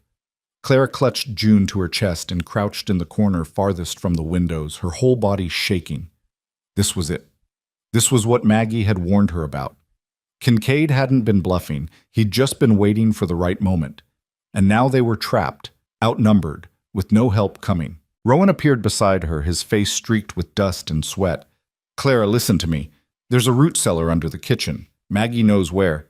You take June and you hide there, understand? Don't come out no matter what you hear. What about you? What about... We'll hold them off. His gray eyes were steady, certain. But if something happens, if they get inside, you stay hidden. You protect June. Promise me. Clara wanted to argue, wanted to say she wouldn't hide while others fought, but June was wailing in her arms and she knew what she had to do. I promise, she whispered. Rowan's hand touched her cheek, just for a moment, a gesture so tender it made her heart crack. Then he was gone, moving back to the window where Santos was already firing measured shots at the approaching riders. Maggie pulled Clara toward the kitchen, lifted a rug to reveal a trapdoor. Down here. There's blankets, water, enough air for a few hours. Stay quiet no matter what. Clara descended the ladder into darkness, June still crying against her shoulder. Above her, Maggie's face appeared in the opening. I love you, Clara. You and June both. Then the trapdoor closed, and Clara was alone in the dark with her screaming daughter and the sound of gunfire overhead. The root cellar smelled of earth and potatoes and fear. Clara sat in the darkness with her back against the dirt wall, rocking June and murmuring wordless sounds of comfort that did nothing to stop the baby's terrified crying. Above them, the gunfire was constant now. Sharp cracks from inside the house answered by the deeper boom of rifles outside, punctuated by shouted orders she couldn't quite make out. She pressed her hand gently over June's mouth, trying to muffle the sound, hating herself for it even as she knew it was necessary. If Kincaid's men got into the house, if they heard a baby crying from beneath the floor, everything Rowan and the others were fighting for would be lost. Shh, baby girl, Clara whispered against June's hair. Please, please be quiet. Mama's here. Mama's got you. June's cries subsided to hiccuping whimpers. Whether from exhaustion or some infant instinct that understood danger, Clara couldn't tell. In the brief quiet, she could hear voices more clearly. South window! That was Thomas, his voice strained. 3 of them trying to reach the barn! The crack of a rifle, then Santos shouting something in Spanish. More shots, closer now. The thunder of boots on the wooden floor above Clara's head made dirt rain down from the cellar ceiling. They're trying to flank us, Rowan's voice sharp with urgency. Maggie, watch the back door. Clara's heart seized. Maggie was up there, fighting alongside the men, while Clara hid in the dark like a coward. But she knew, God help her, she knew that this was where she needed to be. June couldn't fight. June needed her mother alive and hidden and ready to run if everything fell apart. A tremendous crash shook the house, followed by Maggie's scream. Clara bit down on her own fist to keep from crying out, her whole body tensing. What had happened? Was Maggie hurt? Was she... I'm all right, Maggie's voice came, shaken but alive. They threw something through the window, but I'm all right. They're trying to smoke us out, Thomas shouted. Santos, the water barrel! The sound of running feet, of water splashing, the acrid smell of smoke began seeping through the floorboards, and Clara pulled her shawl up to cover June's nose and mouth. The baby whimpered, but didn't cry out, her dark eyes wide in the dim light that filtered through the cracks above. Time became meaningless in the cellar. Clara counted her heartbeats, counted June's breaths, counted the shots being fired, and tried to calculate how much ammunition they must have left. Not enough. Never enough against 30 men. Then she heard a new sound. Hoofbeats, many of them, approaching fast from the east. Her first thought was reinforcements for Kincaid, that they were truly lost now. But then she heard Thomas's whoop of joy. It's Morrison! He's brought help! Morrison's place wasn't burning, Rowan's voice filled with fierce satisfaction. Kincaid's men just lit a brush fire on the ridge to make it look that way from here. Morrison spotted the trick and came straight back. The gunfire intensified, but it had changed character. Now it came from multiple directions, and Claire could hear shouting from outside that sounded confused, disorganized. Kincaid's men were caught between the house and Morrison's group, and they didn't like it. They're pulling back, Santos called out. The cowards! They run! But even as hope flared in Clara's chest, she heard Garrett Kincaid's voice rising above the chaos, closer than any voice should be. Forget them! Get to the house! Get the woman and the baby! That's all we need! Clara's blood turned to ice. They were coming for her specifically, and they knew she was here. Her hand tightened on June, pulling her daughter closer, and she looked desperately around the cellar for anything she could use as a weapon. A rusted shovel leaned in one corner, and she grabbed it with her free hand, knowing it would be useless, but needing something, anything. Above her, she heard the sound of splintering wood. The back door, she realized. They'd managed to break through the back door while everyone was focused on the front. Back door, Maggie screamed. Thomas, they're inside!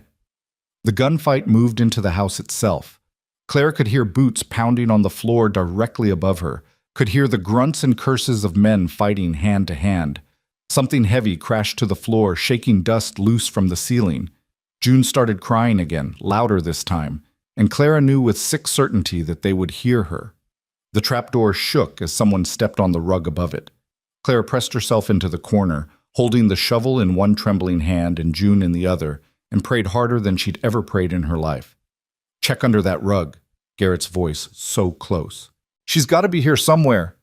Garrett! Rowan's shout, followed by the sound of a fist connecting with flesh. You want her, you go through me first. They were fighting directly above the trapdoor now. Clara could hear every impact, every grunt of pain. She heard Rowan curse, heard the thud of a body hitting the floor. Then Garrett's voice again, breathless and enraged. You're done, Hale. This valley's done. My father's gonna burn every homestead to the ground, and there's nothing you can do to... His words cut off with a choking sound. Clara heard a scuffle, then Rowan's voice, low and deadly. You tell your father this. He comes near Clara or that baby again, I'll kill him myself. You understand me? I don't care about consequences. I don't care about the law. He touches them. He dies. You're a dead man, Garrett wheezed. You're all dead. Maybe, but you first. A thump, the sound of someone being shoved hard. Now get out of here before I change my mind about letting you live. Boots stumbling toward the door. Then Thomas's voice calling from outside. They're retreating, all of them heading back toward Double K land. The shooting stopped. In the sudden quiet, Clara could hear her own ragged breathing, could hear June's whimpers subsiding to exhausted hiccups. She didn't move, didn't dare believe it was over, until she heard Rowan's voice directly above her. Clara, it's safe now. You can come up. The trapdoor lifted and light flooded the cellar. Rowan's face appeared in the opening, streaked with blood and soot, a cut above his left eye bleeding freely. But he was alive, and the look on his face when he saw her and June was worth every moment of terror in that dark hole. "Thank God," he breathed. He reached down, and Clara took his hand, letting him pull her up with June clutched to her chest. When she emerged into the kitchen, she saw the devastation: broken windows, bullet holes in the walls, the back door hanging off its hinges. Maggie sat at the table with a bloody cloth pressed to her arm, while Santos and Thomas checked the perimeter with rifles still at the ready. "Maggie!" Clara rushed to her sister. "You're hurt!" "Just a graze," Maggie said, though her face was pale. "Bullet caught my arm when I was reloading. I've had worse." "No, you haven't," Thomas said, coming back inside. His face was grim as he knelt beside his wife. "That needs proper doctoring, Maggie. It needs a bandage and some whiskey, and I'll be fine." Maggie's voice was firm, but her hand shook as she pressed the cloth tighter. "We all need to focus on what comes next. Kincaid's men ran, but they'll regroup. They'll come back with more men, more guns." "Maybe not," Rowan said. He crossed to the broken window and looked out at the yard. Morrison's men captured 3 of Kincaid's hands. One of them's already talking, saying Garrett ordered the attack directly. That's enough for Marshal Briggs to arrest him. Maybe arrest Dawson, too, if we can prove he gave the orders. "Will it stick?" Thomas asked. "Or will they lawyer their way out of it like they always do?" "Depends on how many people are willing to testify." Rowan turned back to face them, and Clara saw something new in his eyes. Not just determination, but hope. That meeting this morning, it changed something. People stood up. They spoke out. That's harder to silence than a few isolated complaints. Santos appeared in the doorway, dragging one of Kincaid's captured men by the collar. The man's face was bloody, his eyes darting nervously between the people in the kitchen. "This one, he says he has information," Santos announced. "Says he will trade it for his freedom." "No deals," Thomas said flatly. "He attacked my home, threatened my family." "Wait," Rowan held up a hand. "What kind of information?" The captured man swallowed hard. "I know where Garrett is planning to go. He's got a backup plan, see? If the attack on this place failed, he was supposed to head to town and grab the Territorial Records Office. Steal the land deeds for every homestead in the valley. Without those deeds, you can't prove ownership. Kincaid figures he can claim all the land as abandoned." Clara felt sick. Can he do that? Can he just steal the deeds? "If he destroys them and there's no copies, it becomes a legal nightmare," Rowan said. "Could tie up the courts for years.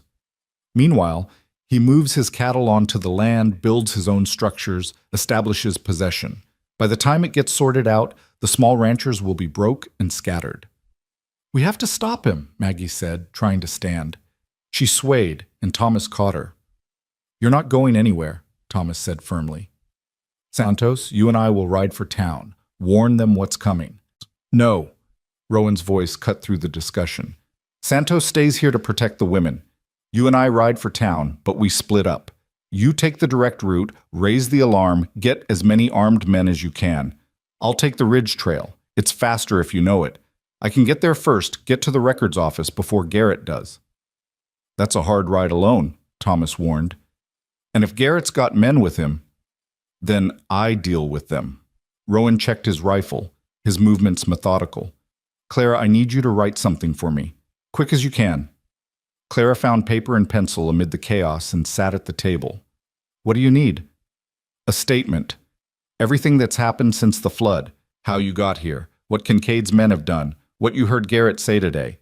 Sign it and date it. If something happens to me, that's evidence for the marshal." "Nothing's going to happen to you," Clara said, but her hand shook as she wrote. Rowan moved to check his saddlebags, and Maggie caught Clara's eye, tilting her head meaningfully toward him. Clara understood. She finished the statement, signed it, and followed Rowan out to where Thunder waited by the corral. "Rowan," she said quietly, "you don't have to do this. Thomas and Santos could—" "Thomas needs to stay with Maggie, make sure she gets proper medical attention. And Santos needs to stay here in case any of Kincaid's men double back." Rowan tightened Thunder's girth, not looking at her. "This is my choice, Clara. I'm making it." "Why?" The word burst out of her. Why are you risking everything for people you barely know? For my sister's land? For her fight? Rowan's spot distilled on the saddle. For a long moment he didn't answer. Then he turned to face her, and his gray eyes held something raw and painful. You want the truth? I'm not doing it for the land or even for your sister. His voice was rough. I'm doing it because when I pulled you and June out of that water, something in me woke up. Something I thought died with Maria and Christopher. I started caring again. Started feeling like maybe life was worth fighting for instead of just surviving. He took a breath. And I'm doing it because if Garrett Kincaid gets those deeds, he wins. He gets everything. Your sister's land, the spring, control of the valley, and you and June? You'll have nowhere safe to go. I can't let that happen. Clara stepped closer, close enough to see the cuts and bruises on his face, the exhaustion in his eyes. Then come back, she said fiercely. You fight, you stop Garrett, and you come back. Because June needs you, and... She stopped, surprised by the tears on her cheeks. And I need you. Rowan's hand came up to cup her face, his thumb brushing away her tears. I'll come back, he said. I promise. Then he kissed her. It was brief, just a brush of lips, but it felt like a vow. When he pulled back and swung into the saddle, Clara saw the determination in his face and believed him. He would come back. He had to. She stood watching as he rode out, Thunder's hooves throwing up dust as they disappeared over the ridge. Thomas left minutes later by the main road, and then it was just Clara, Maggie, Santos, and the 3 captured Kincaid men tied up in the barn. Come inside, Santos said gently. We wait now. We prepare in case they come back, and we wait. The next hours were agony. Santos positioned himself at the front window with his rifle, watching the approaches. Maggie finally allowed Clara to properly clean and bandage her wound, though she insisted it was nothing serious. The captured men sat sullenly in the barn, guarded by the promise that if they made trouble, Santos would shoot them without hesitation. June slept through it all, exhausted by the day's chaos, and Clara envied her daughter's innocent oblivion. She tried to keep busy, cleaning up broken glass, boarding over shattered windows, salvaging what she could of the damage. But her mind was in town with Rowan, imagining every possible disaster. It was nearly sunset when they heard hoofbeats approaching from the north. Santos tensed, bringing his rifle up, but then he relaxed. It is Morrison and the others, he said. They return. Morrison and 5 other riders came into the yard, their faces showing exhaustion, but also satisfaction. Morrison dismounted and approached the porch where Clara and Maggie waited. Marshal Briggs was at my place when we got back, he said. The fire was just brush burning on the ridge like Rowan figured. We told him what happened here and he's gathering a posse. Says this is attempted murder, arson, assault, enough charges to put Garrett Kincaid away for 20 years. Did Rowan make it to town? Clara asked, unable to keep the fear from her voice. Morrison's expression grew troubled. Don't know, ma'am. Thomas arrived about an hour ago, said Rowan took the ridge trail, but nobody's seen him come in yet, and we've been there since then. Clara's heart sank. The ridge trail was faster, Morrison had said. Rowan should have arrived before Thomas. If he wasn't there yet, the ridge trail has ambush points, Santos said quietly. If Garrett suspected someone might try to beat him to town, he might have left men to watch that route. We need to go after him, Clara said immediately. No, Santos's voice was firm. You stay here where you are safe. I will go, and I will find him. Santos, you can't. I can, and I will. That boy, he saved my life 5 years ago when I had nowhere to go and everyone thought I was too old to be useful. I will not abandon him now. Santos checked his rifle and moved toward his horse.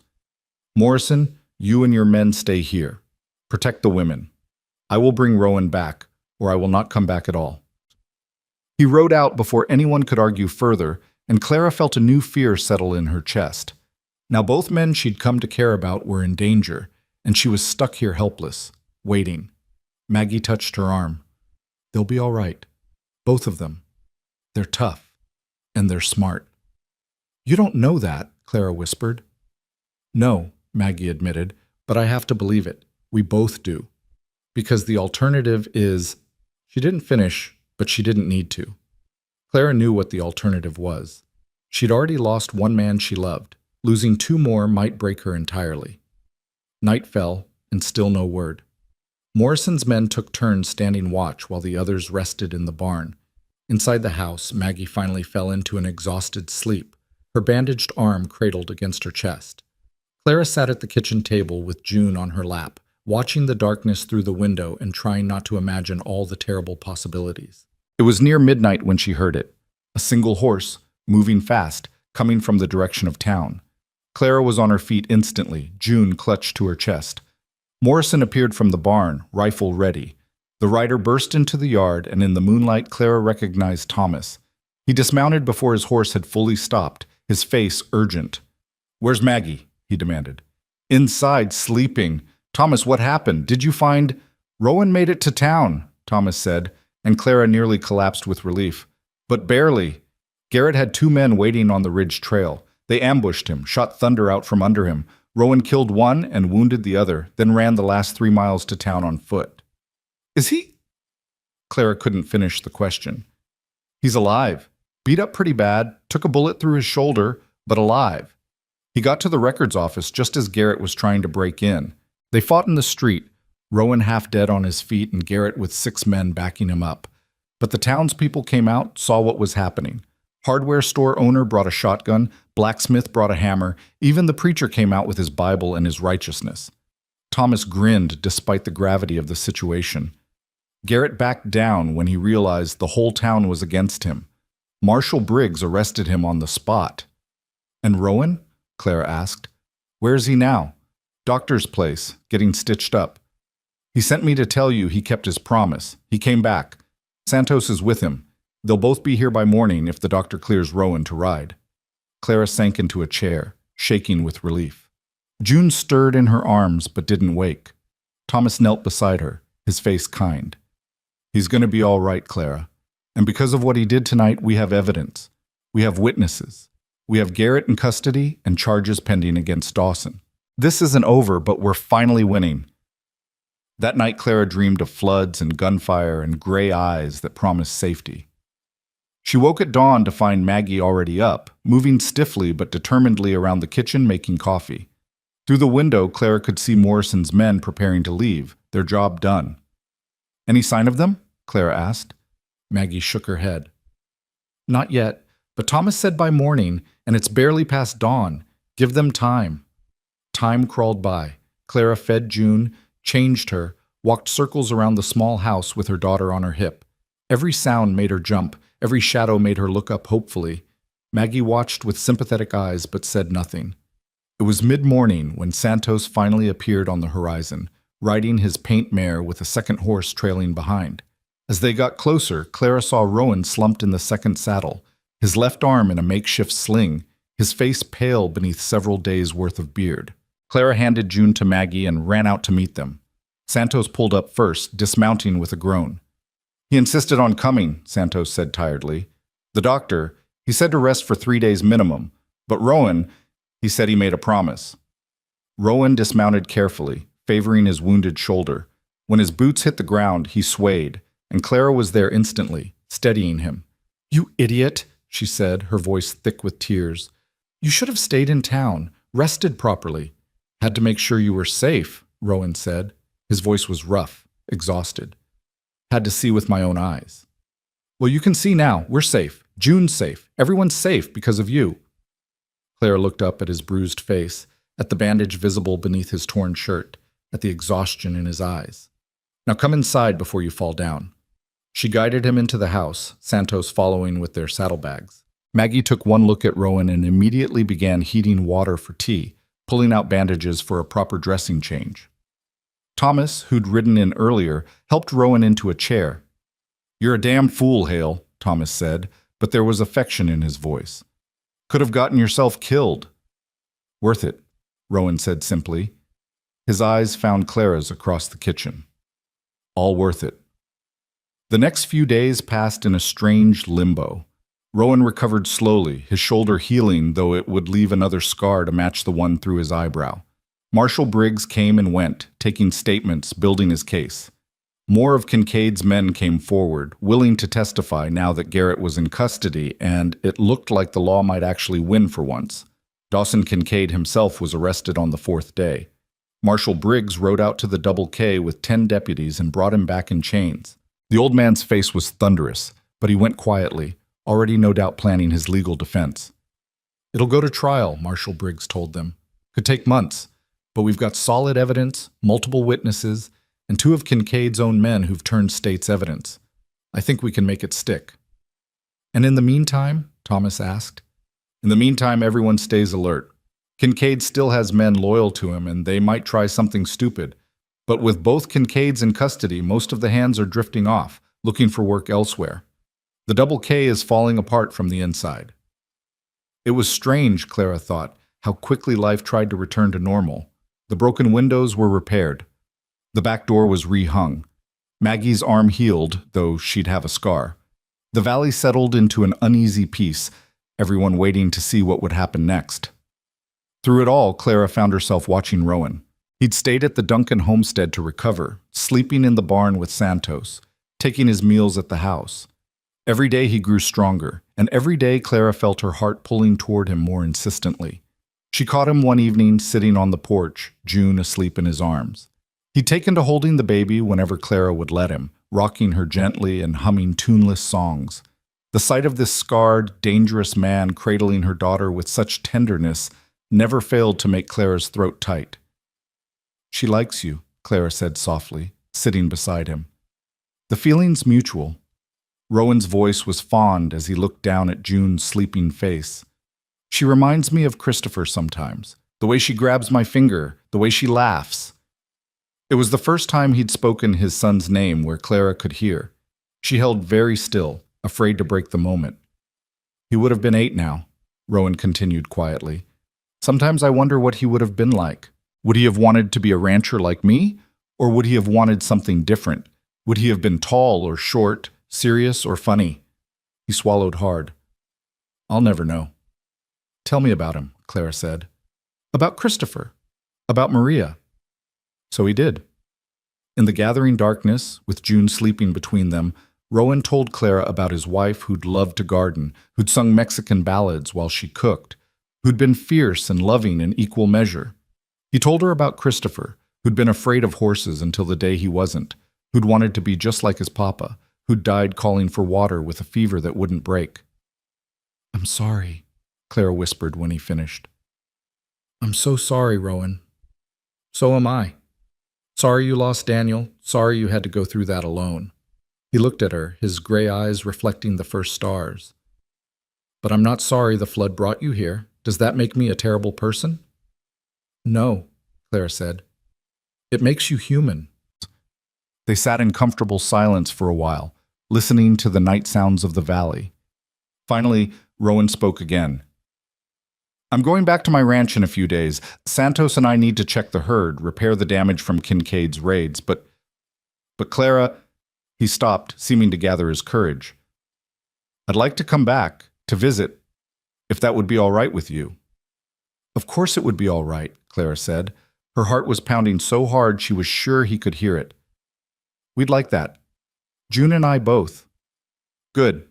Rowan's hand found hers in the darkness, his calloused fingers intertwining with hers. "That's good." Inside, through the window, Clara could see Maggie and Thomas moving about the kitchen, their shadows merging as they embraced. She thought about what Maggie had said weeks ago, about not confusing safety with love. But looking at Rowan now, feeling his hand in hers and June sleeping peacefully in his arms, Clara realized maybe they weren't as separate as Maggie thought. Maybe safety was love. Maybe love was finding someone who'd dive into a flood for you, who'd ride into danger to protect what you held dear, who'd hold your baby like she was precious while telling you about the child he'd lost. Maybe this was what hope felt like after grief, tentative and new, but real. The trial of Dawson and Garrett Kincaid began 6 weeks later, and it was the talk of the entire territory. Witnesses came from all over the valley to testify, ranchers telling of rustled cattle and burned barns, families describing threats and violence, even some of Kincaid's own former men admitting to crimes they'd committed under orders. Clara testified too, standing in front of the judge and jury and recounting everything that had happened since the flood. She described Garrett's attack on the Duncan homestead, his attempt to steal the land deeds, his threats against her and June. When she finished, the courtroom was silent. The verdict came after 3 days of deliberation. Garrett Kincaid was found guilty on multiple counts: attempted murder, arson, conspiracy, theft. He was sentenced to 20 years in the territorial prison. Dawson Kincaid, as the architect of the schemes, received 25 years. The day the verdict was announced, the valley erupted in celebration. Families that had been living in fear for years finally breathed easy. The Double K Ranch was seized and divided up, sold off to pay restitution to those Kincaid had harmed. Thomas Duncan bought back the cattle that had been stolen from his neighbors. Bill Weatherby reclaimed his lost herd. And through it all, Rowan kept his promise. He came to visit every week, riding the 25 miles from his ranch to the Duncan homestead and back. Sometimes he brought Santos, who'd become June's favorite person after her mother. Sometimes he came alone. On those solo visits, he and Clara would walk by the spring while Maggie watched June, and they would talk about their lost spouses, about their hopes and fears, about what the future might hold.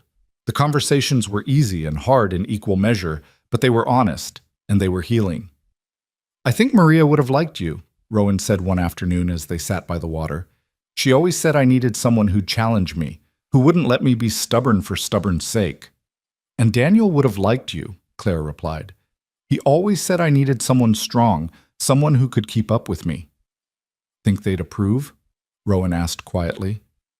"Of this? Of us?" Clara thought about it seriously.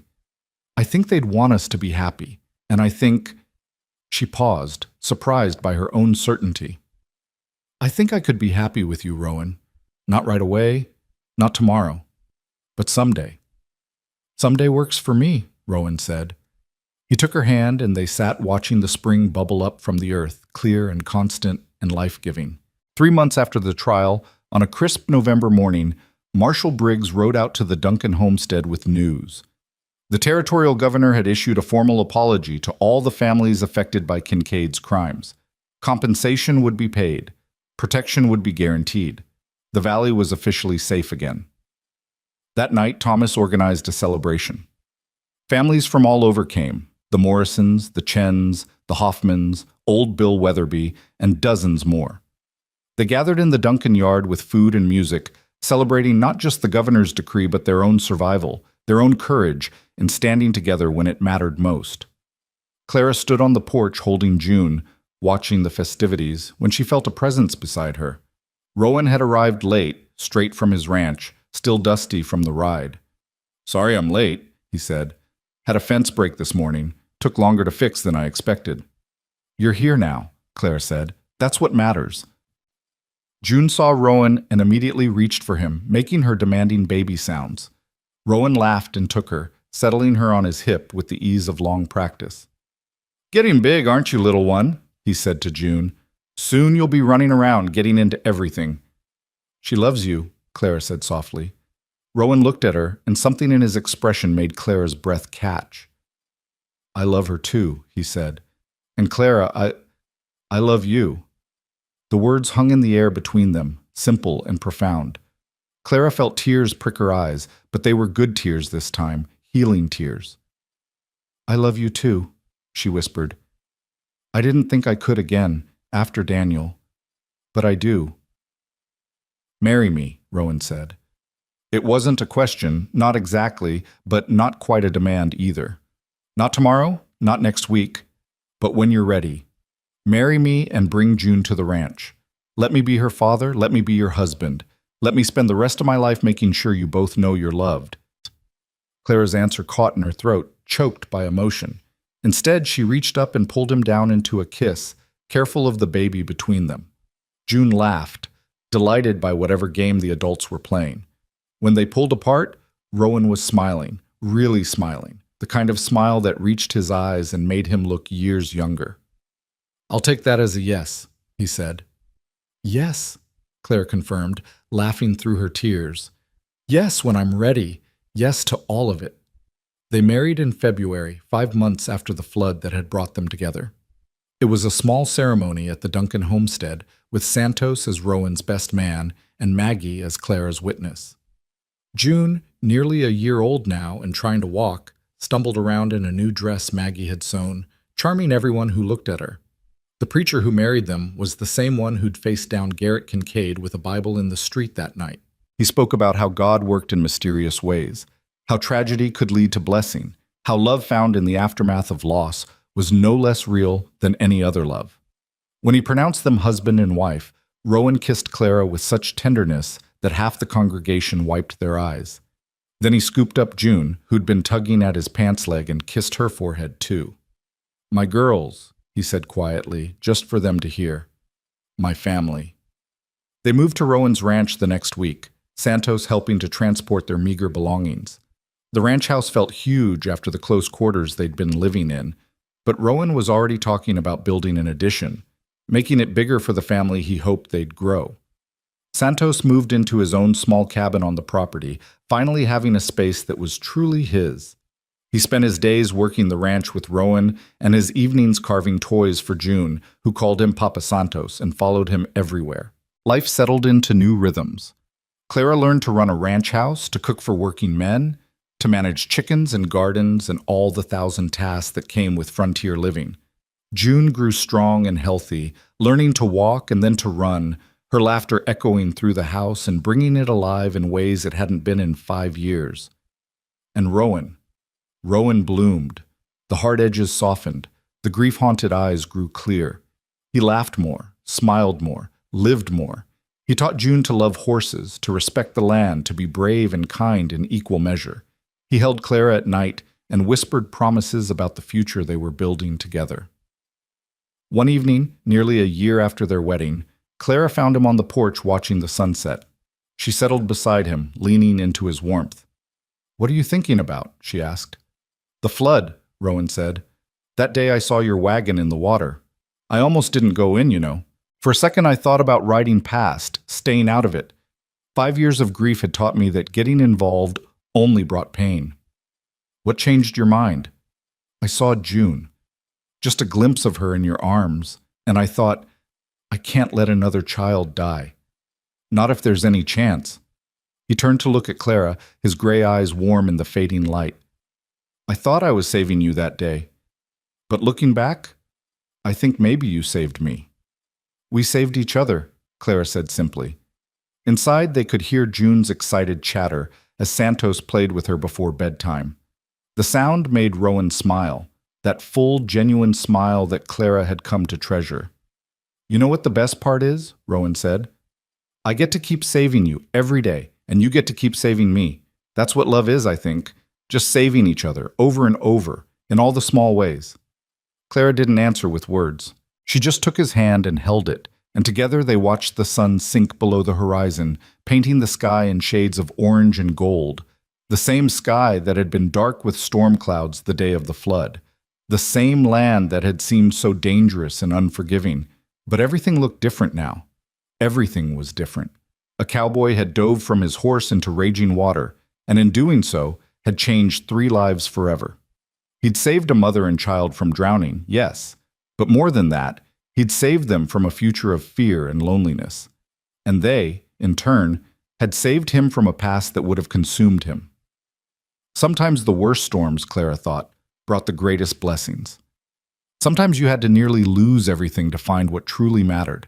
And sometimes, just sometimes, love found you in the most unexpected places, in the chaos of disaster and the quiet moments after. As the stars began to appear overhead, Clara squeezed Rowan's hand and felt him squeeze back.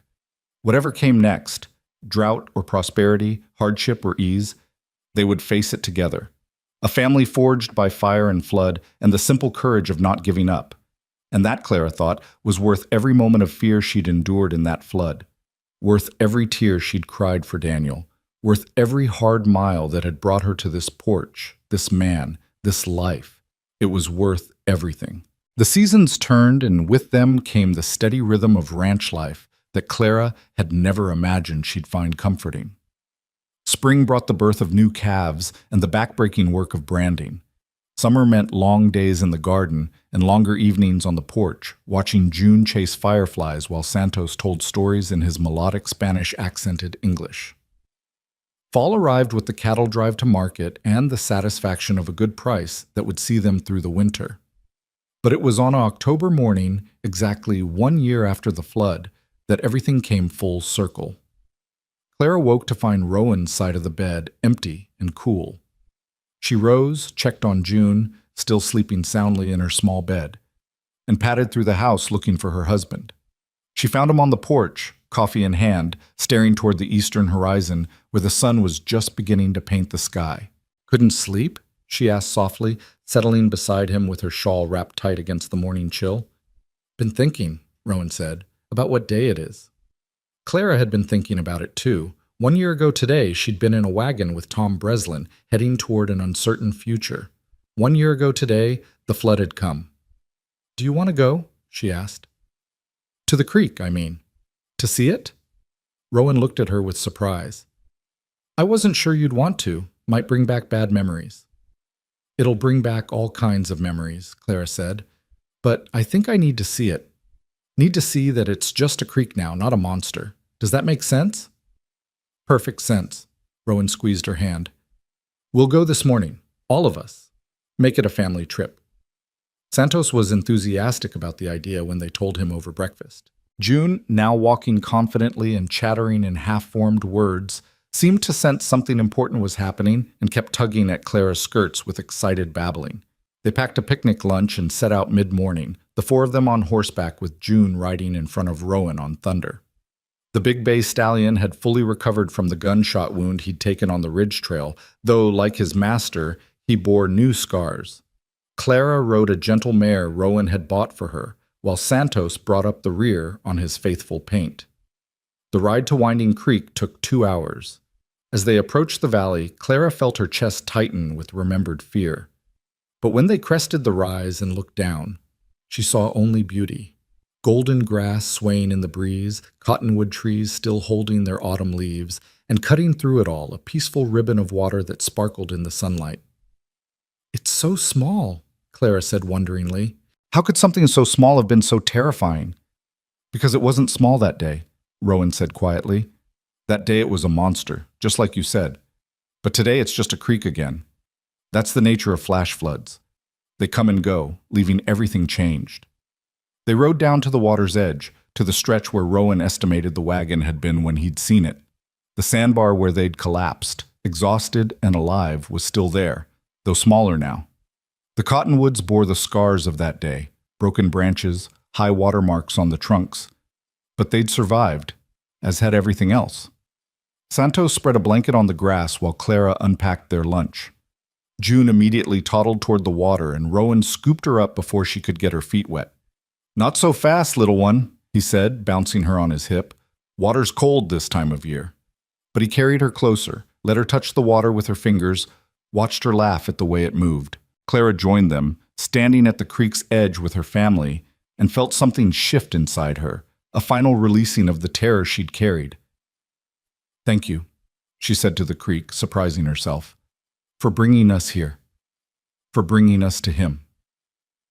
"You're thanking the thing that almost killed you?" Santos asked, but there was understanding in his voice.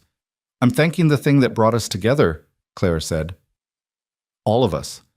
If the flood hadn't happened, I'd still be heading to Maggie's, and Rowan would still be alone, and none of this—" She gestured at her family, at the life they'd built. "None of this would exist." "She's got a point," Rowan said. He set June down carefully, keeping hold of her hand, and wrapped his other arm around Clara's waist. "Everything good in my life right now came from the worst day of yours." Strange how that works. They ate lunch on the blanket, June demolishing her food with the enthusiastic messiness of a toddler, while Santos regaled them with stories of floods he'd seen in Sonora as a boy. The sun climbed higher, warming the air, and Clara felt herself relaxing completely for the first time since they'd arrived. After lunch, while June napped on the blanket with Santos watching over her, Rowan took Clara's hand and led her upstream, away from the others. "There's something I want to show you," he said.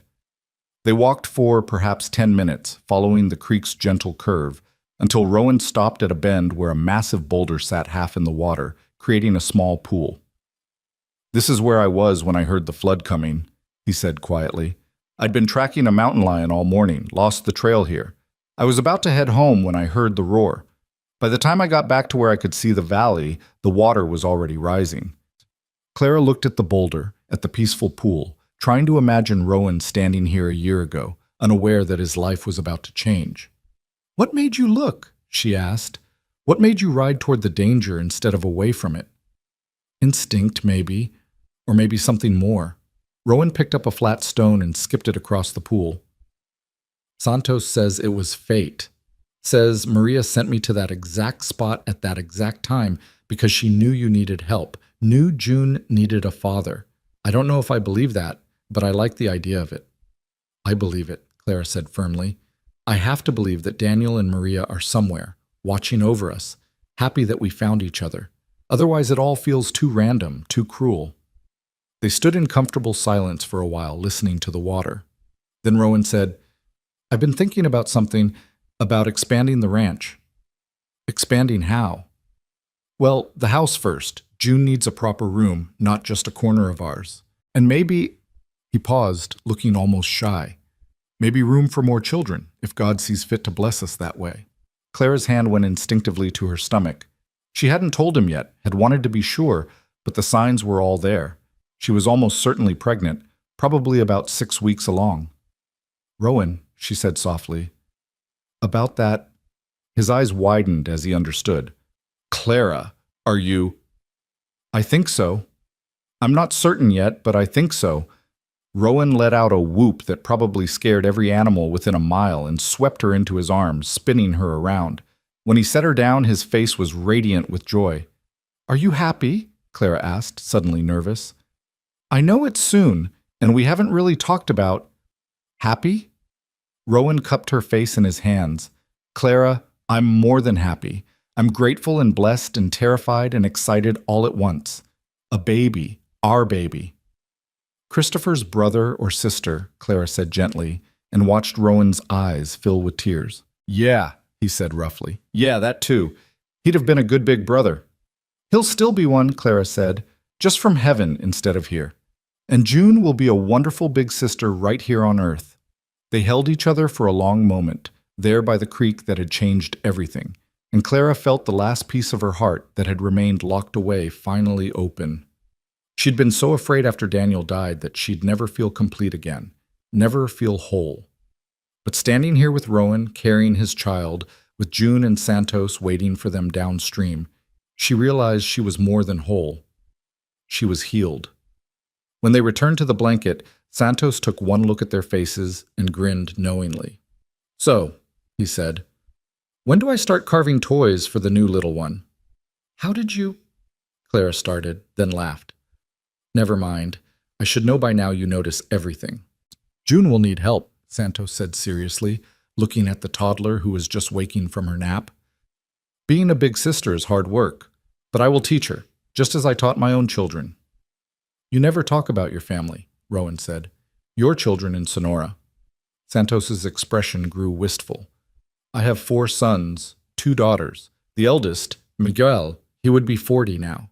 The youngest, Gabriela, she is 32. And between them, they have given me those 7 grandchildren I told you about, Clara. Maybe more by now. I have not had word in over a year. Why don't you go visit them? Clara asked gently. We could manage the ranch for a few months. You should see your family. And leave you when you are expecting? Santos shook his head. No, my place is here, helping with June and the new baby, maybe next year when things are settled. Santos, Rowan said seriously, go this winter, after the baby is born, after Clara is recovered. Take 2 months, 3 if you need it. Visit your children, meet your grandchildren. The ranch will be here when you get back. Santos's eyes gleamed with unshed tears. You would do this for me? Your family, Clara said simply. You've earned the right to see yours. They stayed by the creek until the afternoon shadows grew long, June playing in the grass while the adults talked and planned. They discussed the ranch expansion, debated names for the new baby, made lists of supplies they'd need before winter set in. It was comfortable and domestic and everything Clara had thought she'd lost when Daniel died. As they prepared to ride home, June in Rowan's arms and Clara mounting her mare, a thought struck her. Rowan, whatever happened to the mountain lion you were tracking that day? Never found it, Rowan said with a shrug. Lost the trail and never picked it up again. Why? Because if you'd caught it that morning, you wouldn't have been by the creek when the flood came. You wouldn't have heard it in time to help us." Clara smiled. "So I'm grateful to that mountain lion too, wherever it is." "Now you're being fanciful," Rowan teased, but his eyes were warm. "Maybe," Clara agreed, "but I've earned the right to be a little fanciful. Don't you think?" The ride home was peaceful, June dozing against Rowan's chest while the adults talked quietly. They arrived at the ranch just as the sun was setting, painting the adobe walls in shades of gold and amber. Clara looked at the house, their house, and felt a wave of contentment so strong it nearly took her breath away.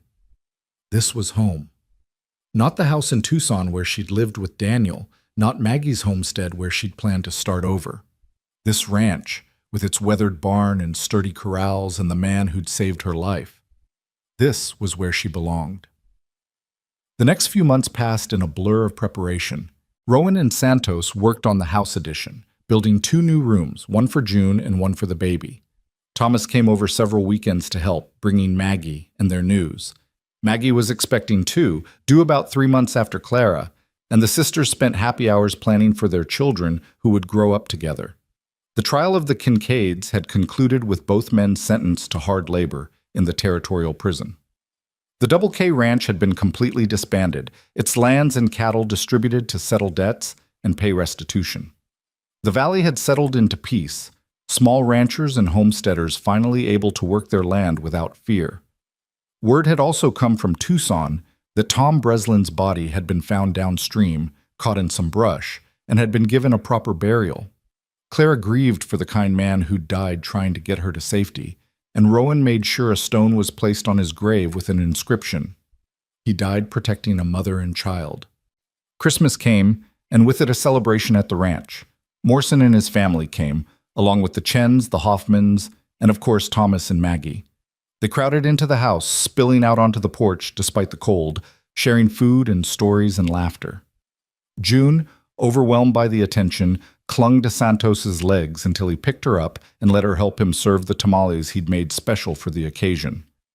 "This," Clara said to Rowan as they watched the celebration from the doorway, "this is what I dreamed of when I was pregnant with June and alone in Tucson. Community, family, people who care." "You've got it now," Rowan said, his hand resting protectively on her swollen belly. "You've got all of it." The baby came in late February during a snowstorm that reminded Clara uncomfortably of the fever that had taken Maria and Christopher, but this time the outcome was different. This time the doctor arrived in plenty of time, and after 6 hours of labor, Clara delivered a healthy baby boy with a shock of dark hair and his father's gray eyes. "He's perfect," Rowan breathed, holding his son for the first time with hands that trembled. "Clara, he's perfect." "What should we name him?" Clara asked, exhausted but happy. Rowan was quiet for a long moment, looking down at the baby in his arms. "I was thinking, Daniel Christopher Hale, after both the fathers he'll never meet, but who made him possible?" Clara's eyes filled with tears. "It's perfect. He's perfect. Daniel Christopher Hale." June, allowed into the room to meet her new brother, approached cautiously. At 18 months old, she was full of opinions and energy, but she seemed to understand this was something special. She reached out one small finger and touched the baby's hand. "Baby," she said clearly, one of her few real words. "My baby." "Your brother," Clara corrected gently. "Can you say brother?" Buh, June attempted, then grinned proudly at getting close. Santos appeared in the doorway, his weathered face soft with emotion. "May an old man hold the new little one?" Rowan passed the baby carefully to Santos, who cradled him with the expertise of someone who'd held many babies in his long life. "Welcome, Daniel Christopher," he murmured. "You're born into a family that loves you, into a land that will make you strong. You're blessed, little one." Maggie and Thomas arrived the next day, bringing food and supplies and Maggie's fierce joy at meeting her new nephew. The 2 sisters sat together while Maggie held baby Daniel, and Clara felt a completeness she'd never expected to find. "Remember when we were girls?" Maggie said softly. "When we used to talk about having families of our own, houses next to each other, our children growing up together?" We're not quite next door, Clara said with a smile, but close enough. Closer than I thought we'd ever be after Daniel died, Maggie admitted. I was so scared for you, Clara. So scared you'd give up, that you'd stop living. And then the flood happened, and I was sure I'd lost you. Her voice broke. But instead, the flood brought you exactly where you needed to be. It brought me home, Clara said simply. True to his word, Rowan sent Santos to Sonora that spring. The old man protested, worried about leaving Clara with a newborn and a toddler, but Rowan was firm. You've earned this 100 times over, Rowan said. Go see your family. Meet your grandchildren. Come back when you're ready, and not a day before. Santos left in early April, promising to return by fall. The ranch felt emptier without him, but Clara and Rowan managed. They hired 2 hands to help with the cattle, local boys who were grateful for the steady work. June appointed herself her baby brother's protector, toddling after him whenever he cried and patting his head with surprising gentleness for a child so young. Summer brought good rains and better grass. The cattle thrived, and Rowan began talking about expanding the herd. Clara, recovered from childbirth and stronger than she'd been in years, threw herself into ranch life with enthusiasm. She learned to ride better, learned to shoot straight, learned to read the weather and the land. She became, she realized with some surprise, a true rancher's wife.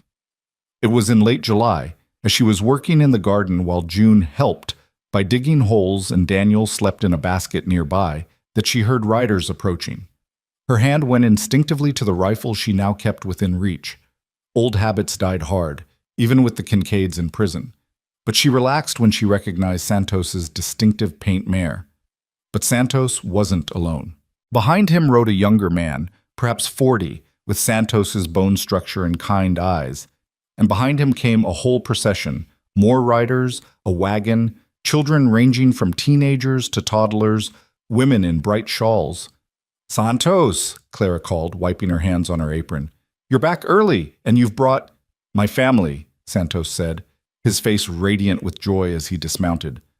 Clara, this is my eldest son Miguel, his wife Rosa, their children, and my daughter Gabriela with her husband and their little ones, and, he gestured to the wagon, my other sons and their families. They have come to meet the people I have told them so much about. Rowan emerged from the barn, his face showing surprise and then delight. Santos, this is wonderful. They wanted to meet you, Santos explained. When I told them how you saved Clara and June, how you gave me a home when I needed one, how you sent me to visit them, they insisted on coming back with me, just for a few weeks, to say thank you properly. What followed was organized chaos. The Santos family descended on the ranch with warmth and energy and enough food to feed an army. They set up tents in the yard, cooked elaborate meals, played with June and Daniel with the ease of people who love children. Miguel helped Rowan with ranch work, showing him techniques he'd learned in Sonora. Rosa and Gabriela insisted on teaching Clara to make proper tortillas, laughing when her first attempts fell apart. You will learn, Rosa said kindly. These things, they take practice. One evening, as the extended family gathered around a bonfire in the yard, Santos pulled Clara and Rowan aside. I want to tell you something, he said seriously. My family, they have asked me to come back to Sonora. Miguel, he has a large ranch, and he wants me there to help teach the grandchildren, to spend my final years with them. Clara's heart sank. You're leaving? No, Santos said firmly. I told them thank you, but my place is here. With you, with Rowan, with June and Daniel. You are my family too, not by blood, but by choice, which is sometimes stronger. Santos, Rowan said, his voice rough with emotion. If you want to go, we'd understand. You've given us so much, and you have given me purpose when I thought my life was over, Santos interrupted. When Maria and Christopher died, I stayed because Rowan needed me. But now I stay because I want to. Because June calls me Papa Santos and Daniel will too. Because you have made me part of something good. He smiled. Besides, someone needs to teach these children how to be proper vaqueros. Miguel is very good, but I am better. They laughed and Clara hugged the old man fiercely. We're glad you're staying. So glad. The Santos family stayed for 3 weeks, and when they finally left, it was with promises to return the next year and the year after that. The ranch felt quiet after they'd gone, But it was a comfortable quiet, the quiet of a place that had been filled with love and laughter and would be again. As fall approached, Clara found herself standing one evening at the fence line, watching the sunset paint the mountains purple and gold. Rowan found her there, Daniel asleep against his shoulder while June played nearby with the wooden horse Santos had carved for her. "Penny for your thoughts," Rowan said softly. Clara leaned against him, careful not to disturb the sleeping baby. "I was thinking about the flood, about how terrified I was that day, how certain I was going to die, how wrong I was about what that day meant." "What did it mean?" "It meant the beginning, not the end, the beginning of this life, this family, the beginning of being happy again." She looked up at him. "I love Daniel with my whole heart, Rowan. I want you to know that. And I love you with my whole heart, too. They're different loves, but both real, both true." "I know," Rowan said quietly.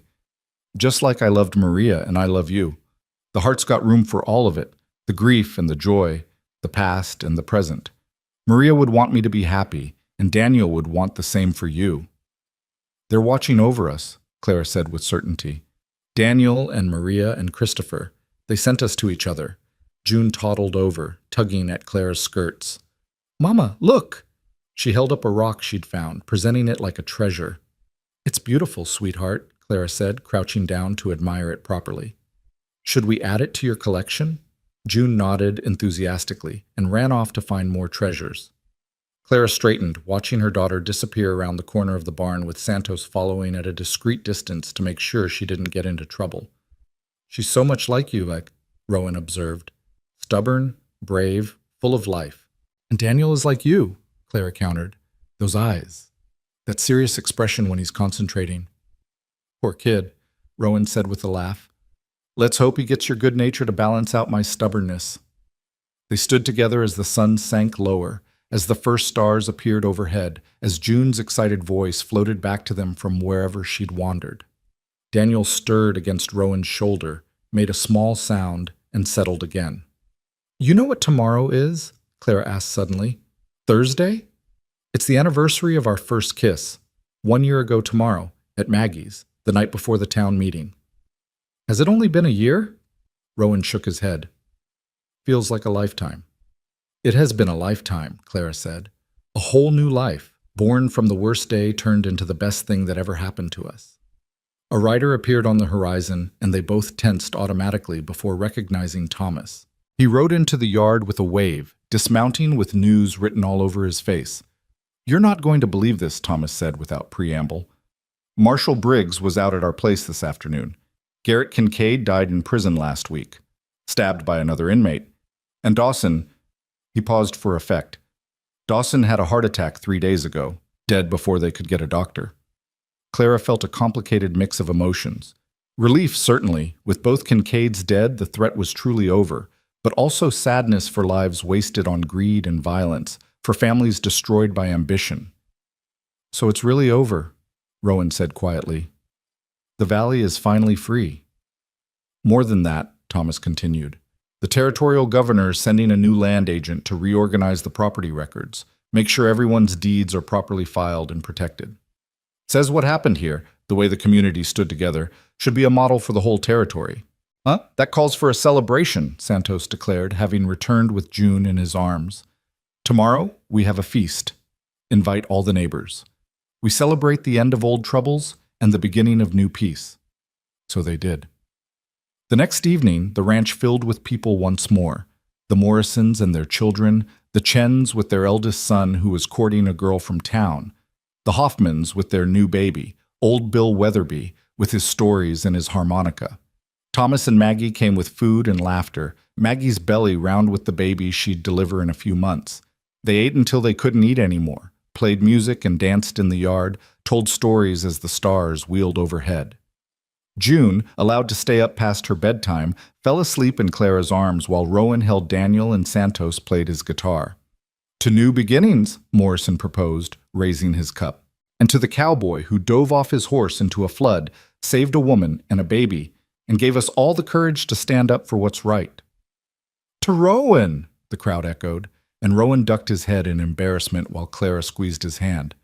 To all of us, Rowan corrected. To standing together, to family, however it comes to us. To surviving the floods and building something good from what's left behind. They drank to that, and to a dozen other toasts, until the fire burned low and families began gathering sleepy children for the ride home. As the last guest departed, Clara and Rowan stood on the porch with their children and Santos, watching the darkness settle over the land. "I've been thinking," Clara said into the comfortable quiet, "about the flood, about that day. And I realized something. I spent so much time afterward thinking about what we lost. Tom Breslin, everything in the wagon, the life I'd planned. But we gained so much more than we lost." "We gained everything," Rowan agreed softly. "So next year, on the anniversary of the flood, I want to go back to the creek, make it a tradition. Take June and Daniel, teach them the story of how their family began, not as a tragedy, but as a blessing, as the day everything changed for the better." "I like that," Rowan said. He shifted Daniel to his shoulder and wrapped his free arm around Clara. "The day I dove off thunder and into a new life." "The day you saved us," Clara added. "The day you saved me right back." They stood there for a long moment, a family born from disaster and forged in love. And Clara thought about how strange and wonderful life could be, how the worst moments could lead to the best outcomes, how loss could clear the way for new love, how a flash flood in Arizona territory could wash away one life and deliver another. June stirred in her arms, mumbled something in her sleep about horses, and settled again. Daniel made a small sound, and Rowan began to rock him gently. Santos played a soft melody on his guitar, something sweet and sad and hopeful all at once. And Clara, standing in the doorway of her home with her husband beside her and her children in her arms, felt peace settle into her bones. She'd survived the flood. She'd survived the grief. She'd survived the violence and fear and uncertainty. And now, on the other side of all that surviving, she was finally, truly living.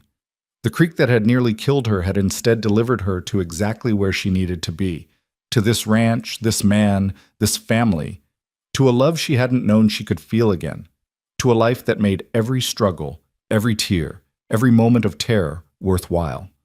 Tomorrow they would wake and work the ranch. They would feed the animals and tend the garden and teach June her letters. They would watch Daniel grow and change. They would argue sometimes and laugh more often and hold each other through the hard nights when old griefs resurfaced. They would build a life together, day by day, choice by choice, moment by moment. But tonight, Clara thought, tonight they would simply be grateful. Grateful for floods that brought change, for cowboys who dove from horses, for the strange and winding path that had led them all to this porch, this moment, this perfect, imperfect life. She looked at Rowan, found him already looking at her, and smiled. No words were needed. They understood what they'd built, what they'd been given, what they'd fought for, and won. A family, a home, a future. And it had all started with a flood, a cowboy, and a mother's desperate prayer for salvation. Sometimes, Clara thought, prayers were answered in the most unexpected ways. Sometimes the thing that nearly destroyed you turned out to be the thing that saved you. Sometimes the end was really just the beginning. And sometimes, just sometimes, love found you in the chaos, pulled you from the water, and carried you home. "Come on," Rowan said softly, touching her cheek. "Let's get these little ones to bed. We've got a ranch to run in the morning and a lifetime to live." "A lifetime," Clara echoed, and let him lead her inside into the warmth and light and love that waited there. The door closed behind them, shutting out the darkness. And in the quiet that followed, if you listened very carefully, you might have heard the distant sound of water. Not the roar of a devastating flood, but the gentle murmur of winding creek, flowing peaceful and clear under the Arizona stars, bearing witness to the miracle it had made possible. A cowboy had dove from his horse. A baby had been saved. A family had been born. And they all lived, if not happily ever after, then at least contentedly, bravely, lovingly, for all the days that followed. The end.